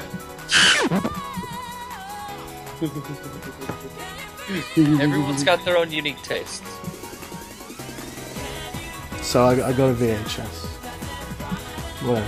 What was the original topic we were on? Were we talking about what games we've been playing? Yeah, okay, yeah. So Yeah. Sega might localize Yakuza 5. Hopefully, here's hoping. Yeah, PS4 is good. And I going back to the Atlas thing is Atlas is I really think like yeah like with Atlas now part of Sega, like and that includes Atlas USA with their localization team. I imagine like maybe they'll localize, like they'll have the Atlas people localize very obscure Sega titles from Japan, and I really hope that happens. That would be cool. Yeah. Oh yeah, there were fucking 3 or 4 new Persona games announced recently. Jesus Christ. Man, hey, Jeez. next year is gonna be a fucking. This year, you're Lungi. Next year, you're Persona. I'm so excited. You're Chie. You did that Persona week on Ice Cream Stories. Yeah, I did do Persona Week. It's fun. It went well. You Never got pretty, finished it. Yeah, well, you got pretty far through it for the length of a game that it is. So Yeah. check it out. Persona's a long game. I've been afraid to dabble in Persona, and I know that that perfect golden version or whatever is like the best way to play on Vita. I've heard. Yeah, and Absolutely. you should play it. It's so good. Yeah, I I want love- to check it out. I think that's just something culturally that like all my friends fucking know about, and I have no reference point at all. Never played it myself. Love watching people play it. I honestly think that you would both love that game. Yeah, I gotta try that. For me, I don't normally play a lot of turn-based RPGs. The last one I played was the Mario and Luigi Dream Team Yeah, 3DS game, and I hit about 40 hours in that. And what happened with most, the same thing that happens with all RPGs whenever I play them happened, which is I stopped caring. After about 40 hours, it's like, oh, okay, we get it. All right, turn-based. Okay, so I'm just gonna keep leveling up and then get to the boss. Okay, all right, we're done. And I just got Zelda: A Link Between Worlds, and I just started that Are you liking today. it? I was really excited to find out that it was based in, or it looks like it's based in the world that the Super Nintendo Zelda game, a little old game we all know called Zelda Link to the Past. People are hailing that thing as the second coming, man. It Yeah. is. I can see why people like it. I just got a sword. Like I'm really just 20 minutes into the game. Like I got it, and then I had to do this podcast, so I didn't really get to dive too deep into it. And everything I've heard about it has been really positive. It looks awesome. The 3D is great in it, and I'm really excited to play it a little bit more. It's probably the game I'm most excited to play right now, aside from the Super Mario 3D World that just came out on Wii U. So Nintendo's kind of got my attention right now in terms of like immediate games that I want to play. So that aside from like just playing GTA 5 online like all the time, So whenever I have free time, oh my god, it's so much fun. I'm so close to level 15. That's all I want to be at, so I can do survival mode. Shouts But out. yeah, good ass games. Boys, let's go to a track. Track. Yeah, chibi. Track. Chibi-tech Chibi-tech, Chibi Beats. in the building.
Frank Cooley, you are a guest. Yeah. You did that skit. Yeah. And now, have you been playing that game? I'm talking about New Super Mario World. I beat the first Worlds. I have like a massive pile of games I need to get through. But Super Mario World isn't on my immediate priority. I played it for like an hour. It's cool. But what I've been playing instead, I've been playing a bunch of old school JRPGs. I played through Chrono Trigger, which I played that on Nintendo DS. That game was really fun. It was pretty easy. You didn't have to grind in it at all. And the thing that made me like want to play through it and beat it so quickly is the story is actually really good. Chrono Trigger is almost about 20 years old, but it has like a super awesome time travel story, which relates to the video I just made. The video I made for Super Mario World was like a time travel thing. So I found it really cool and similar. Yeah, Chrono Trigger was awesome. I loved it. And then I played Final Fantasy VI on Super Nintendo. That game is my favorite Final Fantasy I've played through, and that is also super good, just like Chrono Trigger.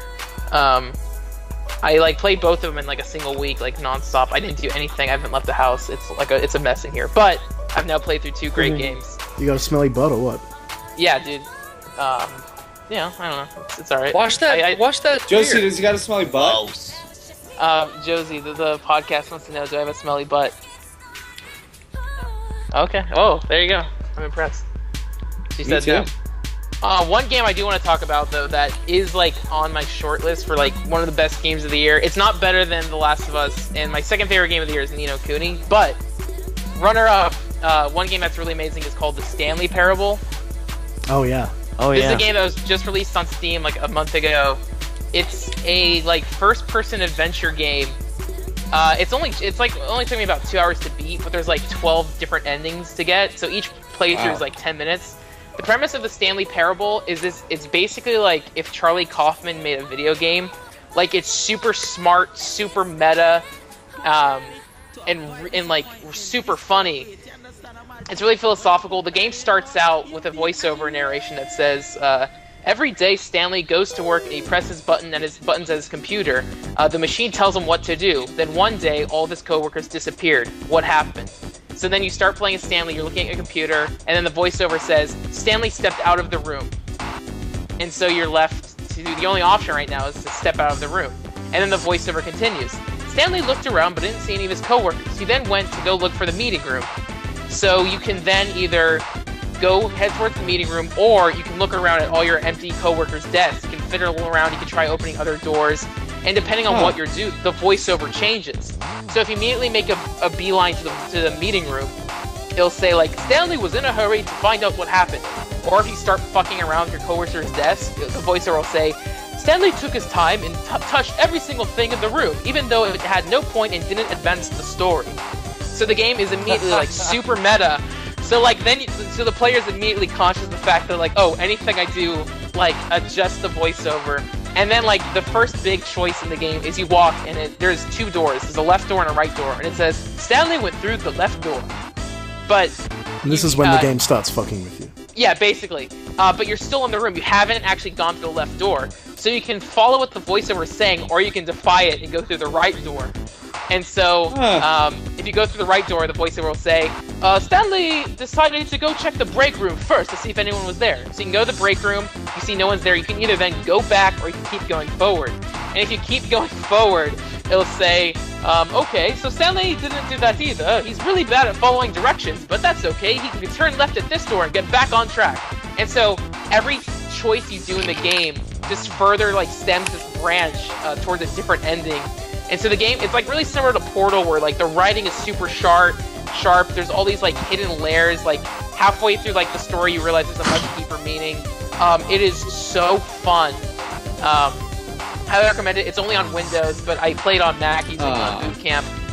It's worth it. And after I beat it for 2 hours, I then like I watched my girlfriend play through it, and she too was like equally obsessed and frustrated with it because the game is so smart and funny. It's always like openly mocking you. And like the game is this really amazing commentary on like just video game narratives in general, where like even though in a video game you play, you're in control of the story, but all video game stories have like an end point, and no matter what, you have to get to that end point. And the game like tricks you into following choices or defying choices. It's a really brilliant, smart game, and yeah, I'm just like, I was super blown away by it. I highly recommend it. Stanley Parable. Zach, we gotta get you playing that game on the stream sometime. Yeah. Oh fuck yeah! I'll tell you what game I. But before we go there, let me ask you this, Frank. Can you say melons in that game? Say what? Can you say melons? No, you can't fucking say that. What the fuck did you just say? Okay, well, you're just gonna have to leave. Well, Melons. it's been nice having you, Jake, but you're gonna have to leave. All right. Out. Alright, well... Where's my girlfriend? I need to scream at her and argue it was a horrible idea to bring you over. You guys, you're just trying to save your marriage. If he says melons, don't get so upset. Garrett, why did you say it? I didn't... Get out! I didn't... Garrett, Get it's been out! nuts. You're gonna have to leave. Well, I was just giving an... Just fine. Fine. Out. Just giving You're an gonna have to example. leave. Fine. Just... Gonna have another fucking cup of tea. Pieces of shit. I love that game. Frank, there's a game you have to play. It's called Facade. You'll love it.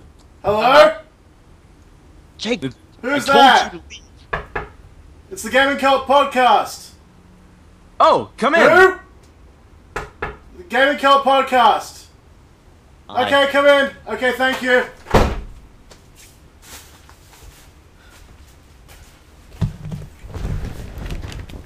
Gaming Cult Podcast. gmail.com. Frank, I liked your definition of a game, where you said that a game is a thing where you get to make choices, and although there is an ending, you're not really railroaded most of the time. And I like that, because it brings me to you know, VGX happened, and prepare for your fucking rev up those controversial opinions, because I'm saying fuck Gone Home. No, it's definitely not like best indie game of the year. Like, it's cute, but like, it's not. It's not a fucking game. That's the problem. It's not a fucking game. I mean, it's a Well, visual it's as adventure. much of a game as it's like Journey is a game. You know You're what? just You pushing know it what through it a fucking story. is? It's a fucking circle jerk. That like, it's a fucking Tumblr circle jerk. That's what it is.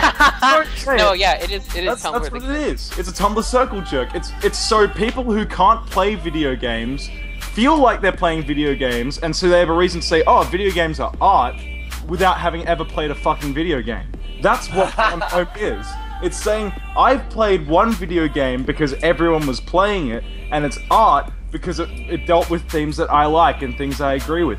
Fuck no. It's Gone Home is not a video game. Fuck off. That's it. I hate that game. I played it, it's shit. But Done. does that mean Myst isn't a video game? No, Myst is totally a video game. Yeah, Mrs. Puzzle solving. Alright. And in Myst, those puzzles are fucking hard. But I liked Then. Dear Esther. I like that game. Well, Jeez, Zach. I haven't played Mercer, but I'll play it, and if I had the same feelings that I do about it as I do Gone Home, I'm fucking killing myself. I can't live in a world where people think that not games are games. Zach, No, would you yeah, I mean, consider- a better definition is interactive story. Zach, would you consider visual novels games, or is that just too narrative heavy? What about like pop-up books? Hold on. Pop-up books. Oh, you mean like the ones that were on the Vita? Yeah, totally video games. No, wait, were they on the PS4? No, PS3? PS3. Yeah, that's right. Perfect. Good segue. Zach, what games have you actually been playing? Sims 2. Okay. And a lot of it. Let's leave that on the back burner, save it for last. Garrett, what do you think about the video games, and what do you think, and what do you like? Are they about your life? Are you about that life? I'm about that game life. That's what I'm all about. I'm into the gamer culture. I'm into the game life. I got gamer tattoos, guys. I'm a gamer. All right. All right. Trying to get that point across for years now. I feel like this is the first outlet I've had to actually do that. But I've been playing. What have I been playing? I've been playing that PS4 because I got the PS4. You've been playing that PS4. It was I did a pre-order deal with Amazon. That fucker shipped. Pre-order deal. And I feel like this is a really expensive new toy. I gotta use it, but all I have is toy. It's Battlefield. So I've been playing Battlefield. I've been having fun. I got the SKS and my M9 loadout. Really enjoy being able to mimic. This is the first video game where I've been able to mimic the like firearms that I have in real life. Like I can use both of those in the game. Actually shoot people. Exactly. So it's like this is so realistic, and now I'm having so much fun, like unlocking, like as a kind of a nutty gun guy. You know, I play a lot of airsoft, and I'm into that whole thing. So that game, the customization and the way the upgrades and options for all the weapons work are really cool and fun to play with. Kind of fine-tuning your loadout if something's not working and going back in, and for that the multiplayer's been great. I haven't really touched the single-player story. I wouldn't. Yeah, I played a little Resogun. It's fun. It's not really my type of game. I'm just terrible at it. It's beautiful. It's fun to play in, like, if I have 5 minutes to kill. Played through Flower again, just a couple of levels. How are those PS4 graphics? Oh, beautiful. The game looks amazing. I mean, really pretty. Is it the graphics? Is it the graphics? Graphics. Graphics for you? Is the graphics for you? It's graphics the for me. graphics for me. Play it under Christmas tree. Battlefield 4 is a game for Christmas. This is, if you haven't, guys, get out there and see that Mega 64 backlog. We got a back catalog of videos. We've been so busy. We had our Black Friday sale. We put out our first Blu-ray, and me and Sean were shipping that motherfucker off as fast as possible. Jake, you said you got yours. 4 hours it sold out. Yeah. Congratulations, guys. We were 24-hour party people that night. Yeah. Time for the south, the way south. Check it out, Steve Coogan. It's a good movie. Yeah, I've been playing Animal Crossing still, and played through Resident Evil 2 on the stream, on the Port Blade stream. Yeah, that was fun. From Halloween, I went through Leon A, and then I'm on version? the Vita, DualShock Director's Cut. Oh, they made a. Is that the same one that came out on 64? Yeah, they ported it to 64 along with, I think, graphics. yeah, Best graphics. Resident Evil 3 as well. They made a 64 cartridge for that. But yeah, I played. I don't think they did.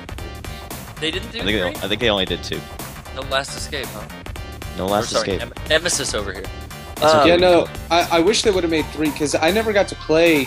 I actually have 3 that I bought on PlayStation Network when it got released. It was only like $5 or whatever. And 3's great, but it's not. A lot of people don't really talk about 3, I think. And it's on the Dreamcast and the GameCube as well. yeah. 3 gets Which is overshadowed. weird. It's the same setting, and after 2 was so good. It's like everyone got like such a good experience, and then it's like 3. It's like, hey, Jill was still in Raccoon City, so you're seeing the same familiar locales and stuff. Yeah. So it's like, I thought they looked I better played. though than 3. Like But the see, alleyways. I like that. I like that you revisit from a different angle because you know it's Jill who helps you. In the game. But it was. If it was revisiting later, it's like that was revisiting right after it came out. So it's like, oh, I just played this. Yeah, So, yeah. And then Code Veronica came out, and that was like, fuck, Wait, Code Veronica is so good.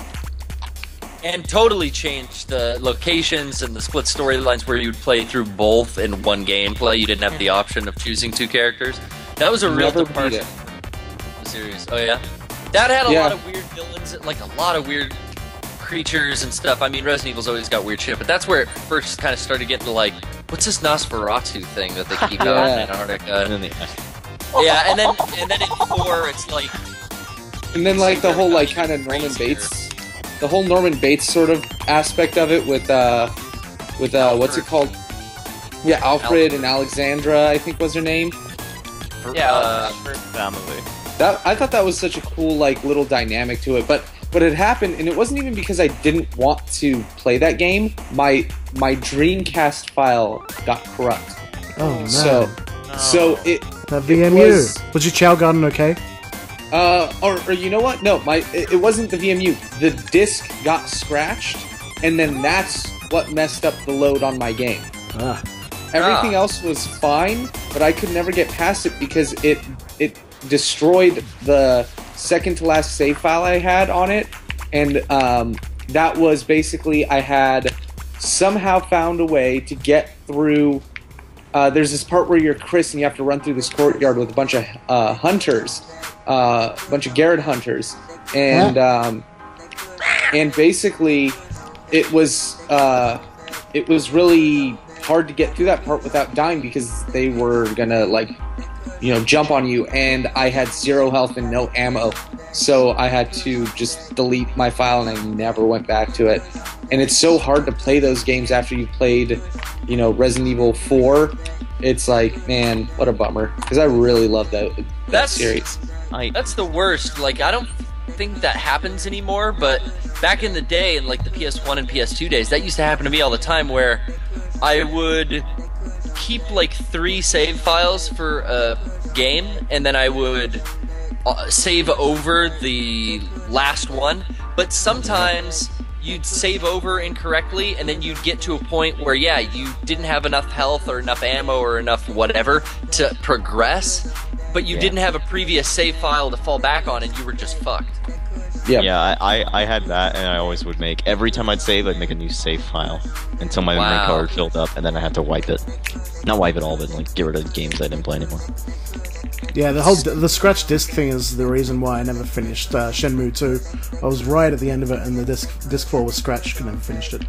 Oh no! Technology's came a long way, though. I feel like we don't have saving issues as often. I think memory unless cards it's a should game. come back. What, like 8 megabytes? The whole 8 megabytes or 20 kilobytes? Yeah, I want to plug an 8 megabyte memory card in my PS4. 64 kilobytes. Let's bring it back. We don't have that interaction with arcade cabinets like we did, though, because I used to bring my memory cards to go play DDR. Hey, well, I've got that. I've got that Neo Geo memory card for my AES. I can take that to the little pizza parlor. Pizza parlor. Yeah. Have a slice. Can start from level 3 of Magician Lord. The only thing, Totally worth $100. The only thing I remember that's similar to that, like taking like a game to like somewhere, was back. The only experience I ever had with that was like with Pokemon Snap. I think was the only one. Oh, you used the kiosk? Yeah, I used the kiosk. Oh, wow! I have a few of those stickers. Just somewhere. I bet some collector out there has a working kiosk somewhere. That would kill me. That'd be amazing. What a nerd. Now it's all just Wi-Fi. You like log in at an arcade cabinet and download your information from their servers or something. You just plug in and tune out. Like the Matrix, yeah. So you talked about pizza parlors. You boys had a pizza event. That's true, we did. I forgot. Yeah. I've forgotten about that. We had Gaming Cult Does Pizza Hut 2013.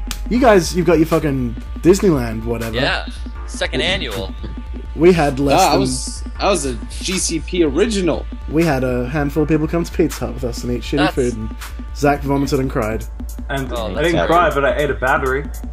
Yeah, I expected you to die after I heard that you ate a AA battery, Zach. Zach, that's Nothing bad. can fucking kill me. Hey, how long did that take to come out? Like 2 days or 1 day? What did it look like when it came out? I absorbed it. I bet it. You flooded. absorbed the battery? Well, I ain't seen no trace of that battery, so. Oh, Zach. Zach's like dead. You need to see a Booberman. No, he's just got the name. He's just got the. What the fuck did you just say? A Booberman? He needs What to is see that? a Booberman. A doctor. He's getting the handy, or wait, what was the thing we were Speaking saying Yiddish? before? I don't know, I thought that was something you Brits say. Is that equivalent to getting the hand easy or what? And booby. Boo boo bachoo. Yeah. So Zach's okay. He now has a Mega Buster. Wow. Oh, tight. Yeah, he's my brother, and I love him so much. It was fun. Thank you for the people that came out.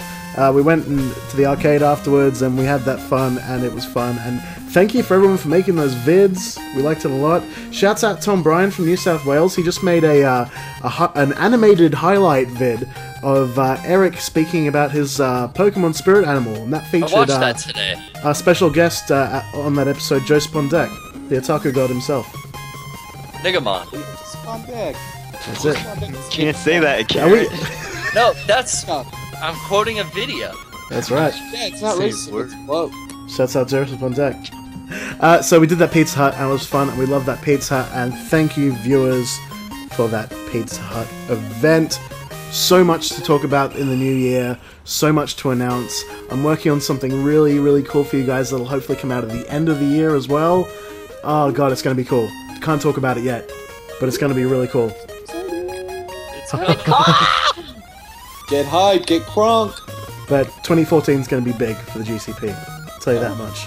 Hey! Could be bigger. I'll fucking announce something. Why not? We've been invited to a convention. Oh, where at? Well, have we been invited to... Zach, we got invited to a convention. A convention. Is that convention PAX Australia? Maybe. I don't know. I mean, it's kind of a big deal. We got But... invited back. Huh? Oh, invited back the second year. Back once again for the Renegade Master. That's dude. great. That is awesome. Congratulations. I'm glad to hear that they were doing it again. I'm glad it was successful. That's right. Oh and, boy, was it fucking successful. absolutely. I know I had a lot of fun. Yeah. 100% confirmed fun. 100% there. Will we see you And- again, Brian, this year? Yeah, Oh, can absolutely. we get a 100% confirmation on 100%. 2014?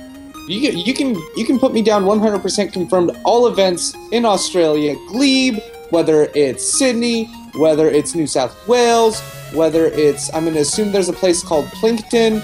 I'm not even sure. You better believe Brian Abushakar will be there 100% confirmed right now, ladies and gentlemen. Put Woo! it on. He is a lord. So PAX Australia 14. Your Yes. GCP boys are going to be there. Last weekend of October. It's a while away. Tickets are already almost sold out. If you want those tickets, hey, the 3 days have sold out. You better go get them. They might be sold out by the time this comes out. Holy shit. But, Yes, there. If you want to see me is there. are we 100% confirmed for a second event? What? Riddle me this, viewers. Have you ever heard of something called Room 801? You haven't? No. That's because it's its debut. What is Room 801, you ask? It is Sydney's premier Yaoi and Yuri convention. Gaming Cult Podcast will be at Room 801 Yaoi convention in February 2014. Shouts Wow. out. But What what's is going to that? happen there? What? You guys are gonna look at Yaoi and Yeah, dude. Yuri? Well, the Yaoi's going to be right there. It's going to be us. You're gonna Wow. be in... Wowie. Wowie Wow. Yaoi. Oh, Wowie Yaoi. What? I'm sorry, that was stupid. No, that wasn't stupid. That was 100% accurate. One of my favorite memories from any convention is when I went to Anime Expo, like maybe 2007.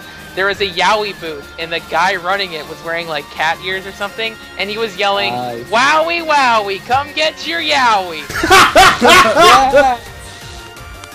Frank, you and Dr. Ryan bought me, I think Manga. some yaoi. Some Oh, yeah. there's some hentai, but I think one of the hentai stories had some yaoi in it. Oh, that's good. Then you got all The you got anime best of both game. worlds. Yeah, So, yeah. it was the best So, of both worlds. Those who don't know what yaoi is exactly, can we get an explanation? It is male gay manga, and Yuri is female gay manga. Now, a friend of ours runs this convention, and she invited us along, and we accepted. We're gonna have a booth there. We might That's even have. great. Are we gonna have an exclusive T-shirt there? What? That's what I hear. Who knows if it's 100% confirmed? It could be in the works. Dude, I can only imagine what a gaming cult yaoi t-shirt tie-in do. I mean, that could do huge numbers for our fan base. Oh, we're doing it for the ladies, you know. You gotta. Or for the guys, hey. Yeah. We're gonna be on a panel. And now, this is what is planned, but if it goes through, it's gonna make history. Zach, what is the third thing that we're going to do? I'm doing a live playthrough of Hatoful Boyfriend. Oh, Yes. brilliant. Oh. In front of an audience. That's great. At least it'll get everyone off my back, because I was... No fucking yaoi of me today, thank you. I'm fucking birds. Well, you're a man who knows what he likes. Uh, You're into the avian species. So that's going to be in Sydney, Room 801 convention. It's going to be a lot of fun. You know, it's the wacky underworld, and we love it so much. Oh god, why did I say wacky? Wacky great. Wowie wacky. Come get your yaki. It sounds like some Greek food. Yeah, Zaki. Yeah. So yeah, and that's not even the big things that I wanted to announce for Gaming Cult Podcast for 2014. So holy shit, viewers, just you wait. Wait until you get a load of him. Yeah, wait till you get Yes. loads in your yaoi. Yeah, Oh, exactly. man. Yowie. Something's gonna happen with your load. Man. Good golly. So I've been playing video games. We'll get through it. I've been playing DuckTales Remastered. And Does I everyone love make it. the fucking noise? I fucking love it. It's one of my games of the year. Honestly, it is. Really? Shouts out. Yeah. Da, da, da, da, da, da, da, da, da, da, da, da. Do it. Do the high note. Do, do, do. Thank you.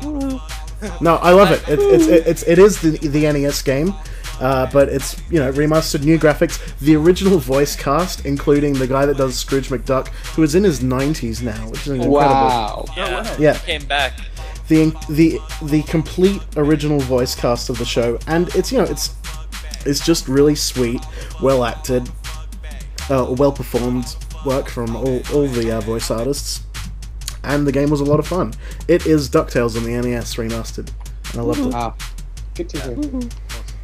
I got to see, like, before it came out, we were at the SGC convention, and they played, I think they streamed a lot of this, but they got to play it in, like, a gaming competition before it came out, and it looked a lot of fun. It reminded me exactly of the old game, and I hadn't played that since... It's man. really good. That's right.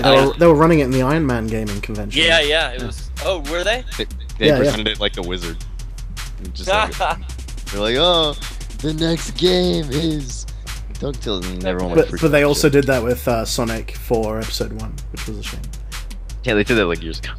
Yeah. Unfortunately, that game wasn't that great. But, yes, I love that game. And Zach, I think that's all I've been playing apart from GTA 5. I've just got Beyond Two Souls. I'll be playing that next. I'm going to be playing some of that Final Fantasy 14 on the PS3. Zach, Yay. I'm almost afraid to ask, but how is life going in The Sims 2? Well, it's going pretty fucking well. Now, there's a bit of a backstory to the character I'm playing at the moment, and it all started on a car trip with a friend to get some flat pack furniture from IKEA. And it was the most fucking miserable experience of my life. I fucking hate IKEA. It's the most depressing place I've ever been into. Oh, yeah. The staff are greatly unhelpful if you can fucking find them in the maze of a place. There's absolutely zero windows, so you're in the constant, like, you know, kind of illumination.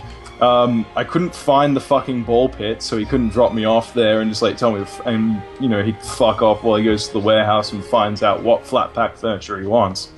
And so, I realized in Sims 2 that there was indeed an IKEA furniture pack add-on. And Wow. what a better shout out to our good friend Martin the Swede than to make a, you know, totally culturally relevant character. His name was Fernie, and his last name was Scherbroken. And so from there on, I set out to make this house as much like IKEA as I could. It was really fucking big, and like, you passed the same display. It was just like a maze. You passed the same, like, furniture display at least, like, 50, 60 times. And then there was a big warehouse at the back. But the beauty of it was, not the actual construction of the house, it was just full of shitty IKEA furniture. The beauty of it came from when you had guests come in. Now, You recreated IKEA in The Sims 2. yeah. It's like That's the main insane. The character's name is Furniture Broken. So, you'd have your guests come in, like, welcoming you to the neighborhood, and suddenly they stumble into an IKEA. What will this adventure hold? Do they want a new lamp? Maybe a table? I don't fucking know. Do they need a clock?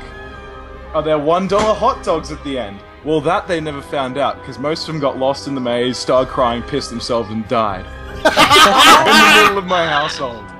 Nice. So I'm going around, there's all these gravestones, and I'm like, well, what the fuck do I do now? My house is full of dead people, there's piss all over the place. Do I set up a bathroom? Fuck no! I invite over more people, because eventually someone will get to the end.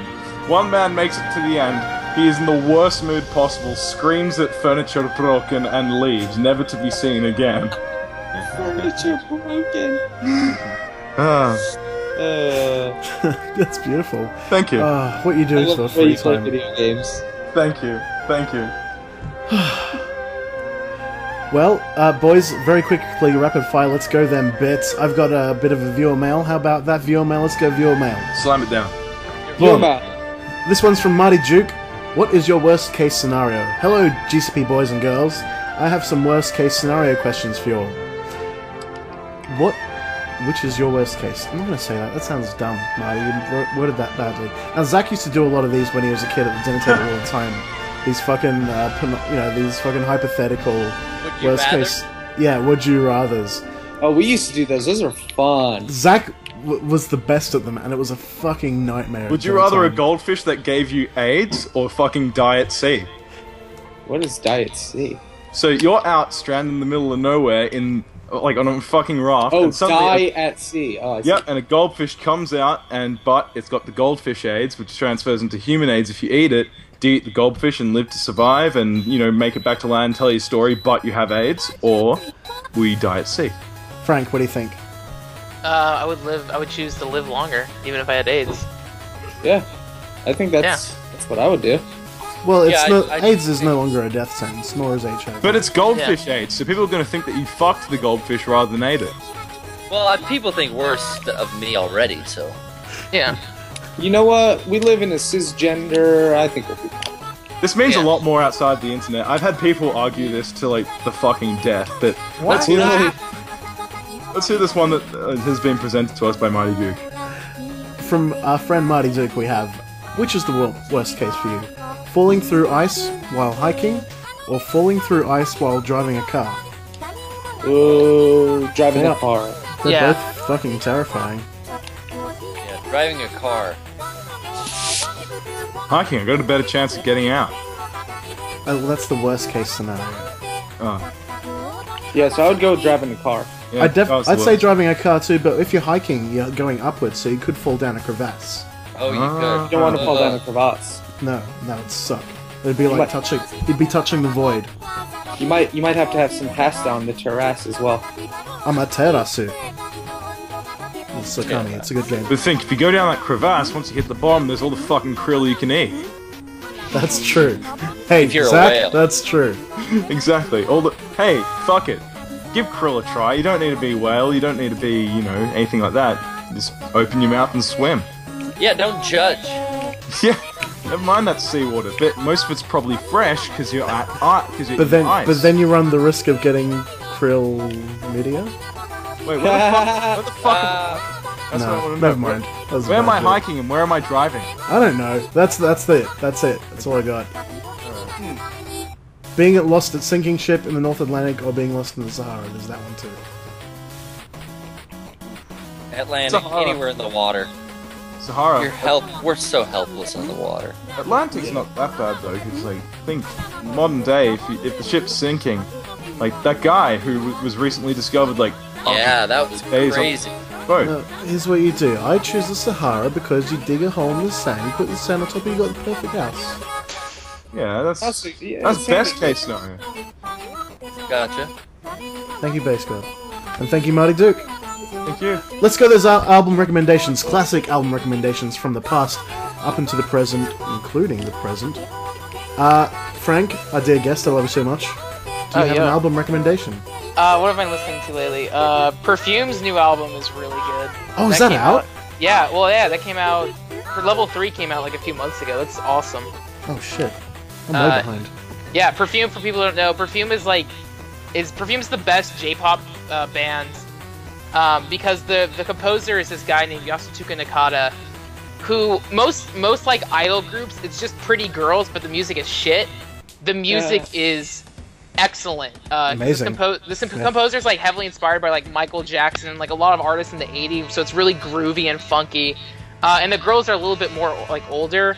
They're not like 16-year-old girls, so it's like uncomfortable. Like they're like in their upper 20s. It's really sophisticated. It's beautiful, super fun, groovy J-pop.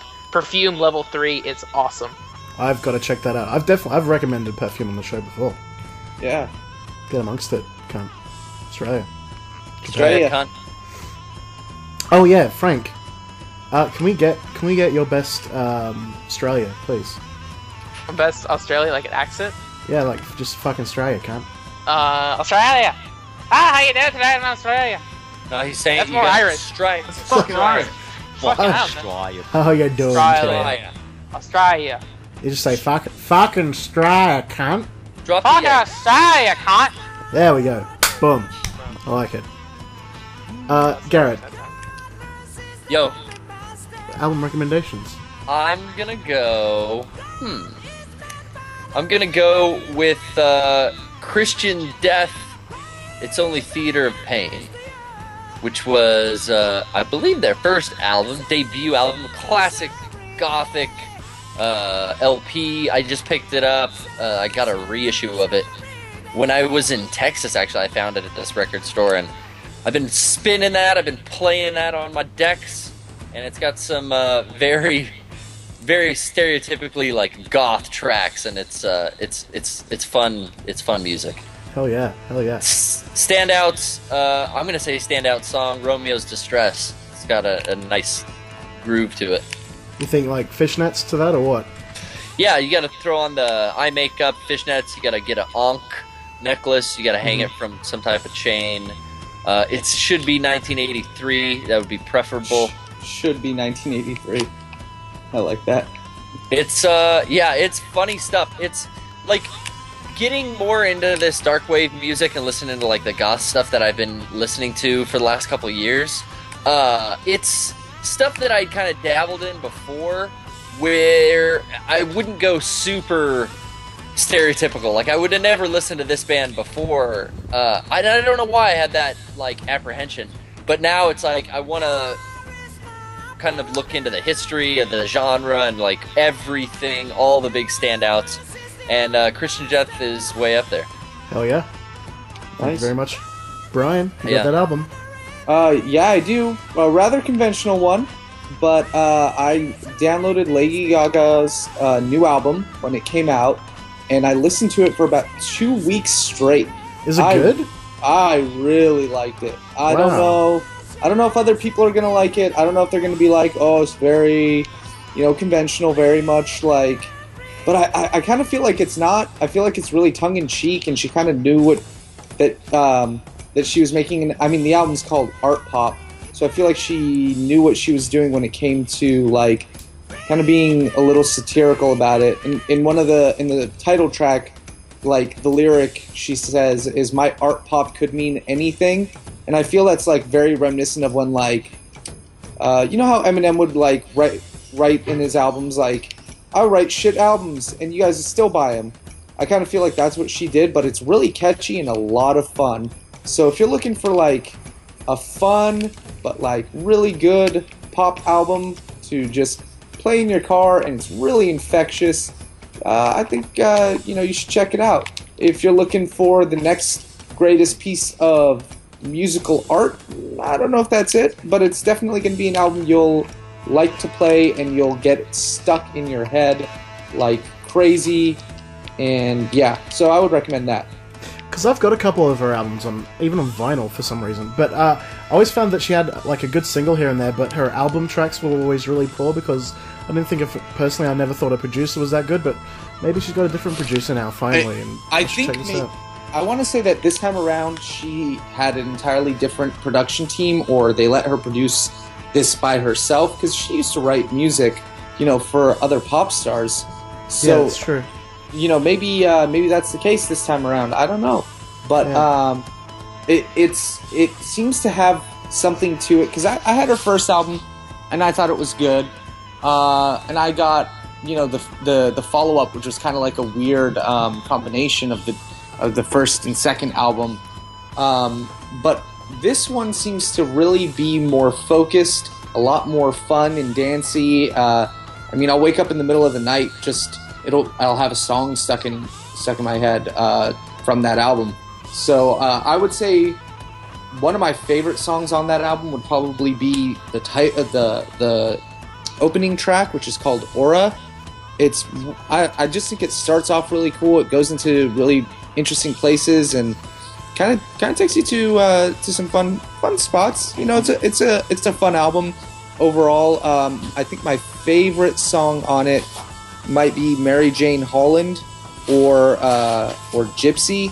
I mean, even the single Applause was like, man, it's such a well produced track. It's good. I think you'll like it. I think most people will like it. She has like a song that's kind of like a rap song with T.I., this other guy who I don't know, and Twista, and you're like, gosh, this is better than most Twista's rap. back. Yeah, and he does really well on it. The beats, the music, everything's really good. So check that out if you want to have like a really fun, catchy album that you could listen to for a while. Pick up, put it down. It's funny. That's how Kanye got his start. Was producing for Twista. Oh, really? Yeah, pretty much. Ah, Wow, I didn't know that. Yeah. Cody. You got that music? What do you think? I got an album. Yeah. I got one album. We're featuring a chiptune artist this time. So I have another chiptune artist that I really like that I discovered recently. This is a Japanese chiptune band called YMCK, and they just released a new album called Family Days. It's a great album. You should check it out if you like Japanese chiptune music. Good. I recommend. My favorite track is Turn Left, Turn Right. Good track. Good stuff. Okay, one thing to highlight though with YMCK is like it's not just chiptune, but it's a combination of like chiptune and like lounge singing, if that makes sense. And like there's a singer over the tracks. Oh, really? Yeah. So it's like really cute, fun chip music, but on top of it, there's this like sweet, like cute, like Japanese girl singing in it, and it's like really light and fun. It's dope. It's dope as hell. Sounds good. Zach, Yeah? you got an album recommendation? I got a few artist recommendations because it's really fucking hard to find their album. I'll go for it. I've been listening to a lot of Italo disco. Oh wow, Yeah. dude, that's a hole to get into for sure because there's a lot of it. It's the fucking shit. But It gets pretty underground if you go for the original stuff as well to Yeah. actually like find stuff. search everywhere for the fucking album Faces by Cleo, which is CLIO. Or if you can listen to anything to get you into Italo disco, listen to that one fucking track. Cleo, CLIO, Faces. You'll fucking love it. You'll boogie hard because it's fucking 80s and you're doing coke and you're in your red sports convertible and you're fucking your second wife while your first wife calls you asking for child support, but you've blown it all on coke and you don't care. And that's what this song makes you feel like. Shouts out. Yep. Live in the moment. And also another just to name drop since they're so fucking awesome, the Live in Shadows. La Vida Coca. Yes. Don't do drugs, kids. No, Do it, they're fun. they're bad and illegal. They're fun. Just experiment in college. Struggling with addiction is the greatest thing that will, reveal to you how strong you are. You gotta prove a point. Sponsors, I know you're out there. Gaming Cult Podcast. We're looking for you. Zach Innes, give me anything. Pharmaceutical companies, I'm a whore to you guys. Hit me up. Jesus. Whoa. Straight edge for life. Thank you, Zach. Thank you. Talo Disco. Tally this go. The shit. Well, I've got a double recommendation. I definitely 100% recommend chibi-tech's album Moe&S Volume 1, which you can find on a Bandcamp, and it's $5, and it's one of my albums of the year. But my double recommendation is I'm going that footwork still, and it's the new DJ Rashad album that DJ Spin also co-wrote. It's Double Cup. It's out now on Hyperdub.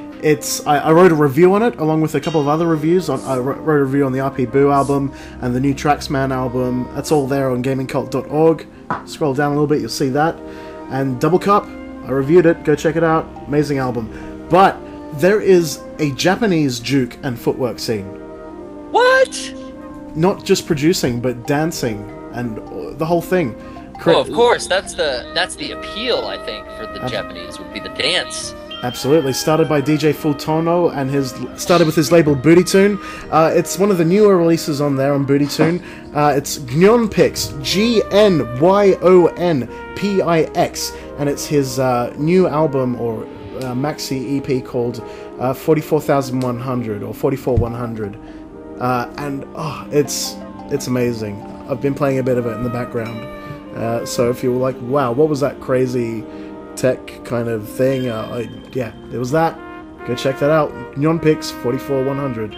Japanese footwork and juke, guys. Check out all the stuff on Booty Tune and a couple of other labels which I will remember next episode. So, ganbatte, Japanese footwork scene. Well, but my boys, that's it. That's it? That's That was a fun ride. That's fucking it. We did that Thanks shit. for listening. I want to give a big shouts out to our friends at Handbeezy. They've been sending us that anime, and I've been watching that Bakemonogatari. I'm fucking loving it. It's a big series. I'm getting through it. It's got some of the best writing I've ever experienced in anything. Really? It's becoming one of my new favorite animes. And the artwork is great, and the soundtrack, and the pacing, editing, everything about it. Bakemonogatari. Check it out, Aussies. It's out on Handbeezy on Really Blu-ray and excited. DVD. I'm really excited for you to get the Nisi Monogatari. I'm curious what you Hey, think about that. I've got it. Our boys and girls. Shouts out to Z and Eric and everyone at that Handbeezy. They're sending us that stuff. Coming out this month. They have Hiro no Kakure Volume 2. They've got Kokoro Connect, the complete series on Blu-ray. They've got Revolutionary Girl Utena. Damn good. Part 3 of that box set. Man, we've been reviewing all kinds of stuff. It's been good. Cody, you watch so much anime, it boggles my mind. Yeah, I do. Hey, hey, I'll be honest. I had a big drought for a while, and then when Crunchyroll came around, and especially now since they have like the PS, like the PlayStation app and like all other platforms, Yeah. it makes it so easy because they get so much licenses from Japan, like instantly, like. All the stuff that's coming out currently in Japan, you have in 1080p in HD with great subtitles. Yeah, And it's like- I need to it's- try out that demo you sent me. Yeah. Hey, it's good. And I mean, like I watch so much because it's just like, oh yeah, hey, I can check out this show. I don't have to like go download illegal stuff of it. Yeah. Don't say that. I was, as an anime fan, I was always kind of turned off by the title of an anime. Like, if it was something that I had no frame of reference point, I would be a little more cautionary, dipping my toe in, unless someone told me, like, hey. How'd you get Ava? Well, I don't know. I don't know how to It's like describe a weird it. name. Well, yeah, Evangelion. Neon Genesis Evangelion. But I think for that, it was maybe like box art, because seeing the VHS in the movie rental place I used to go to. But, like, the name of the series you guys are talking right now, like Hana Monogatari, what is that? Bakemonogatari. See, Bakemonogatari. right there, I'm like, I That's- know nothing about that, and the Hey. title is That's like, a I'm weird checking name. out. Hey, Once you look, see the cover art and art style, you'll Then be you like, kind of get it. Yeah, yeah, okay. it's great. Um, It plays around with some very difficult wordplay as well. The show is poetic. Is the best way I can visuals put it. are Interesting. amazing on the show. They just go just in so many different styles. It's so postmodern in its presentation and fucking cool as well. Yeah. like just But in the you way, see- it's very postmodern. Like, with the name Kill la Kill, I kind of know what I'm getting into, just based on the name. It's Oh, sort okay. of descriptive. I think you know what you're getting into. Then you're gonna watch it, and then you're gonna be like, okay, whoa. Okay, see, that's awesome. I love, like, I've heard nothing but good stuff about that, so. I'm in love with it. God, I can't stop praising it. Everyone Frank, needs to watch it. Anime I'm gonna watch butts, this tonight. they drive you nuts too. What you been liking that anime? I don't get to watch as much anime as I'd like to. Well, I mean, I can watch whatever I want, but I mostly watch movies. But I'm trying to think great series. I mean, Revolutionary Girl Utena is probably my favorite series of all time. Oh, That really? show's really great. Yeah, that show's. It's damn good. I can't love wait it. to start watching those box sets that I got from our friends at Handbeezy. And hey, shouts out to our friends at Rooster Teeth as well. Handbeezy be doing, they distribute all their stuff in Australia. I've watched all of the first season of Ruby, and I fucking love it. I'm a fan. It's very cute. You can see where the limitations were in some of the animation, and it's all done in Maya and everything. So it's its own kind of art style. But I love the delivery. I love the voice acting. It's very cute, and I really got attached to the characters within watching the whole thing, and I like it. It definitely captures how cute that genre can get in a really cool way, with all the individual little niche things that all the characters have about them. Absolutely, I'm a Ruby fan. Good, that's cool. Well, boys, that is most certainly it. That is it. We did it. Wrap Shouts that out shit up. Hanabi. Shouts Shout out. out anime. You better wrap Shouts it out before you... anime. Shouts out cats. Cats, anime cats. Can we give a anime girl shout? cats? Can we give a shout out to individual cats right now? Yeah, Okay, Kevin. my cat. Shout out Patches. Fucking little bitch. Fuck. I'm looking at cat Whoa. right now. Whoa. Shouts out. Shouts out. That's a violent shout out, but he did pay money, his own personal God, money not for this the cat. cat. I own So her. the cat is your possession, Cody. So I own you have her. the I right can to- enter life whenever I want. True. Oh my God. That's true. That's true. I mean, I'm not saying I don't condone that, but the cat is your possession, so you can say those It's things. legally bonding. Yeah. I want to give a shout out right now to Smoke Monster, Shouts out Smoke Monster. and I'm gonna say, well done, Smoke Monster. Well done. You watch Brian while he watches TV, and I like that. Shouts out to my other two cats, Anastasia and Aurora. Shouts out. You have 3 cats now, Brian. I have 3. There are more cats than people in my house. Do you have I've Do never you met have- Anastasia. Oh yeah. You With never the met the ex- other 2 cats. Brian? Do you have toxoplasmosis yet? I don't know what that is. Okay. I think I do, man. With the exception of Smoke Monster, all your cats have fucking pussy names. Like, stop being Anastasia's faggots. a good movie. No, fuck off. Shout out to Fritz, the most badass motherfucker out Shouts of all out these to Fritz. Goddamn Fritz. F-R-I-T. What? No S? No, because we're not doing a bitch in the Innes household. It's Zed. It's fucking Zed. Zed. It's Zed. It's Zed. Lord Zed. Ain't no pussy on the Fritz up in this house. No, How's no. the relationship between your father and Fritz? Are they still getting along? Fuck no. Oh, Although still he jumped on Dad's lap the other day, and Dad was like, "The fuck is this?" And was tense to This is throw him trickery. off. It was like about those 5 minutes of like awkward eye contact between the cat, just kind of pushing the limit, being like, "How much can I do before you throw me across the room? And how mad will your wife get when you do it? Fucking watch me." And so, Yeah. Also, shouts out to Lilin. Okay. You know, she's been Shout quiet. out all the She's women. Shouts She's out staying- Lilin. Staying small. I tried to bulk her up. We switched her diet, put her back on the grain-free, the health stuff. She did fatten a little bit up. She's got her winter coat going, so we're all good here in the Hunter household. Shouts out to all the Lilin. Shouts out. Each and every one. Viewers, what's up? Frank, Hi, please give your cat shout outs. I don't have a cat, but I will say shout out to if I had a cat, I would name it Netflix. So shout out to Netflix the cat. Jesus Christ. Netflix Thank the you. cat. Thank you, Frank Howley. This has been episode 37 of the Gaming Cult Podcast. I've been your host, Jake Innes. Please write to us, gamingcultpodcast@gmail.com, facebook.com/gamingcultpodcast. Hey, look us up on YouTube and subscribe to us on YouTube. Lots of stuff going up on the YouTube, including archives of our Gaming Cult streams that we're doing now. And follow us on Twitch TV, twitch.tv/JakeGC. The GC stands for Gaming Cult. That's the show you're listening to. That's true. If you got this far and you didn't know the name, I don't know. Well, sometimes they download an MP3 and they go skip to the end. It's the best part. Yeah. Absolutely. Just like I a don't book. wanna hear the Read the last commercials. page. Exactly. The end. The end. Twitter @GamingCultCast. Frank, please plug your things. Twitter.com/Frank Howley, YouTube.com/Frank Hooley. That's my toilet. Alright, there you go. Also got Tumblr, Instagram. That's it. Steam community page. There you go. I'm on everything. Look our boy Hallie. Last FM. If you come to my house, you can use my toilet. We just heard an audio sample of it. Sounds good. Shouts out. Yeah, man. I'm on my Toilet. toilet sometimes too. At Garrett Hunter, at Dubayan, at Eric Badur. Our dear friend Martin, he's taking a hiatus. He's got lots of stuff to do with his schoolwork. He'll be back someday.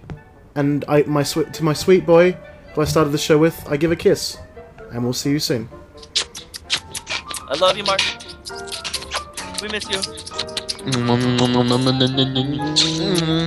Bye, Martin.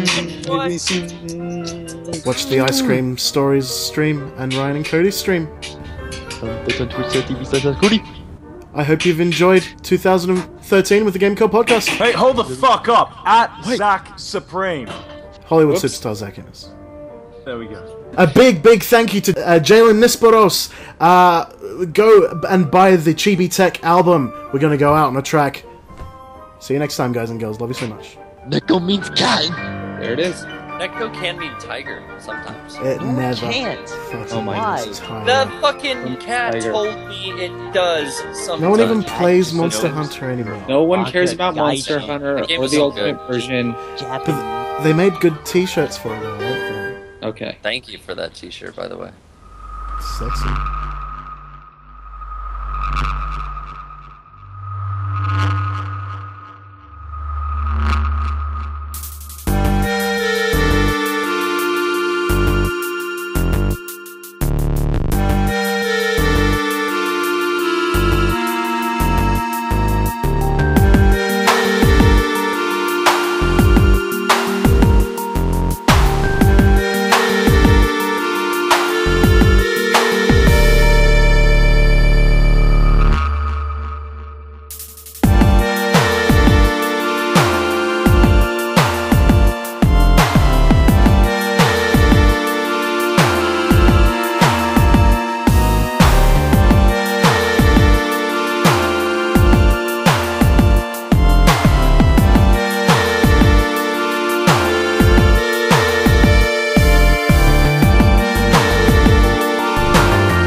inside.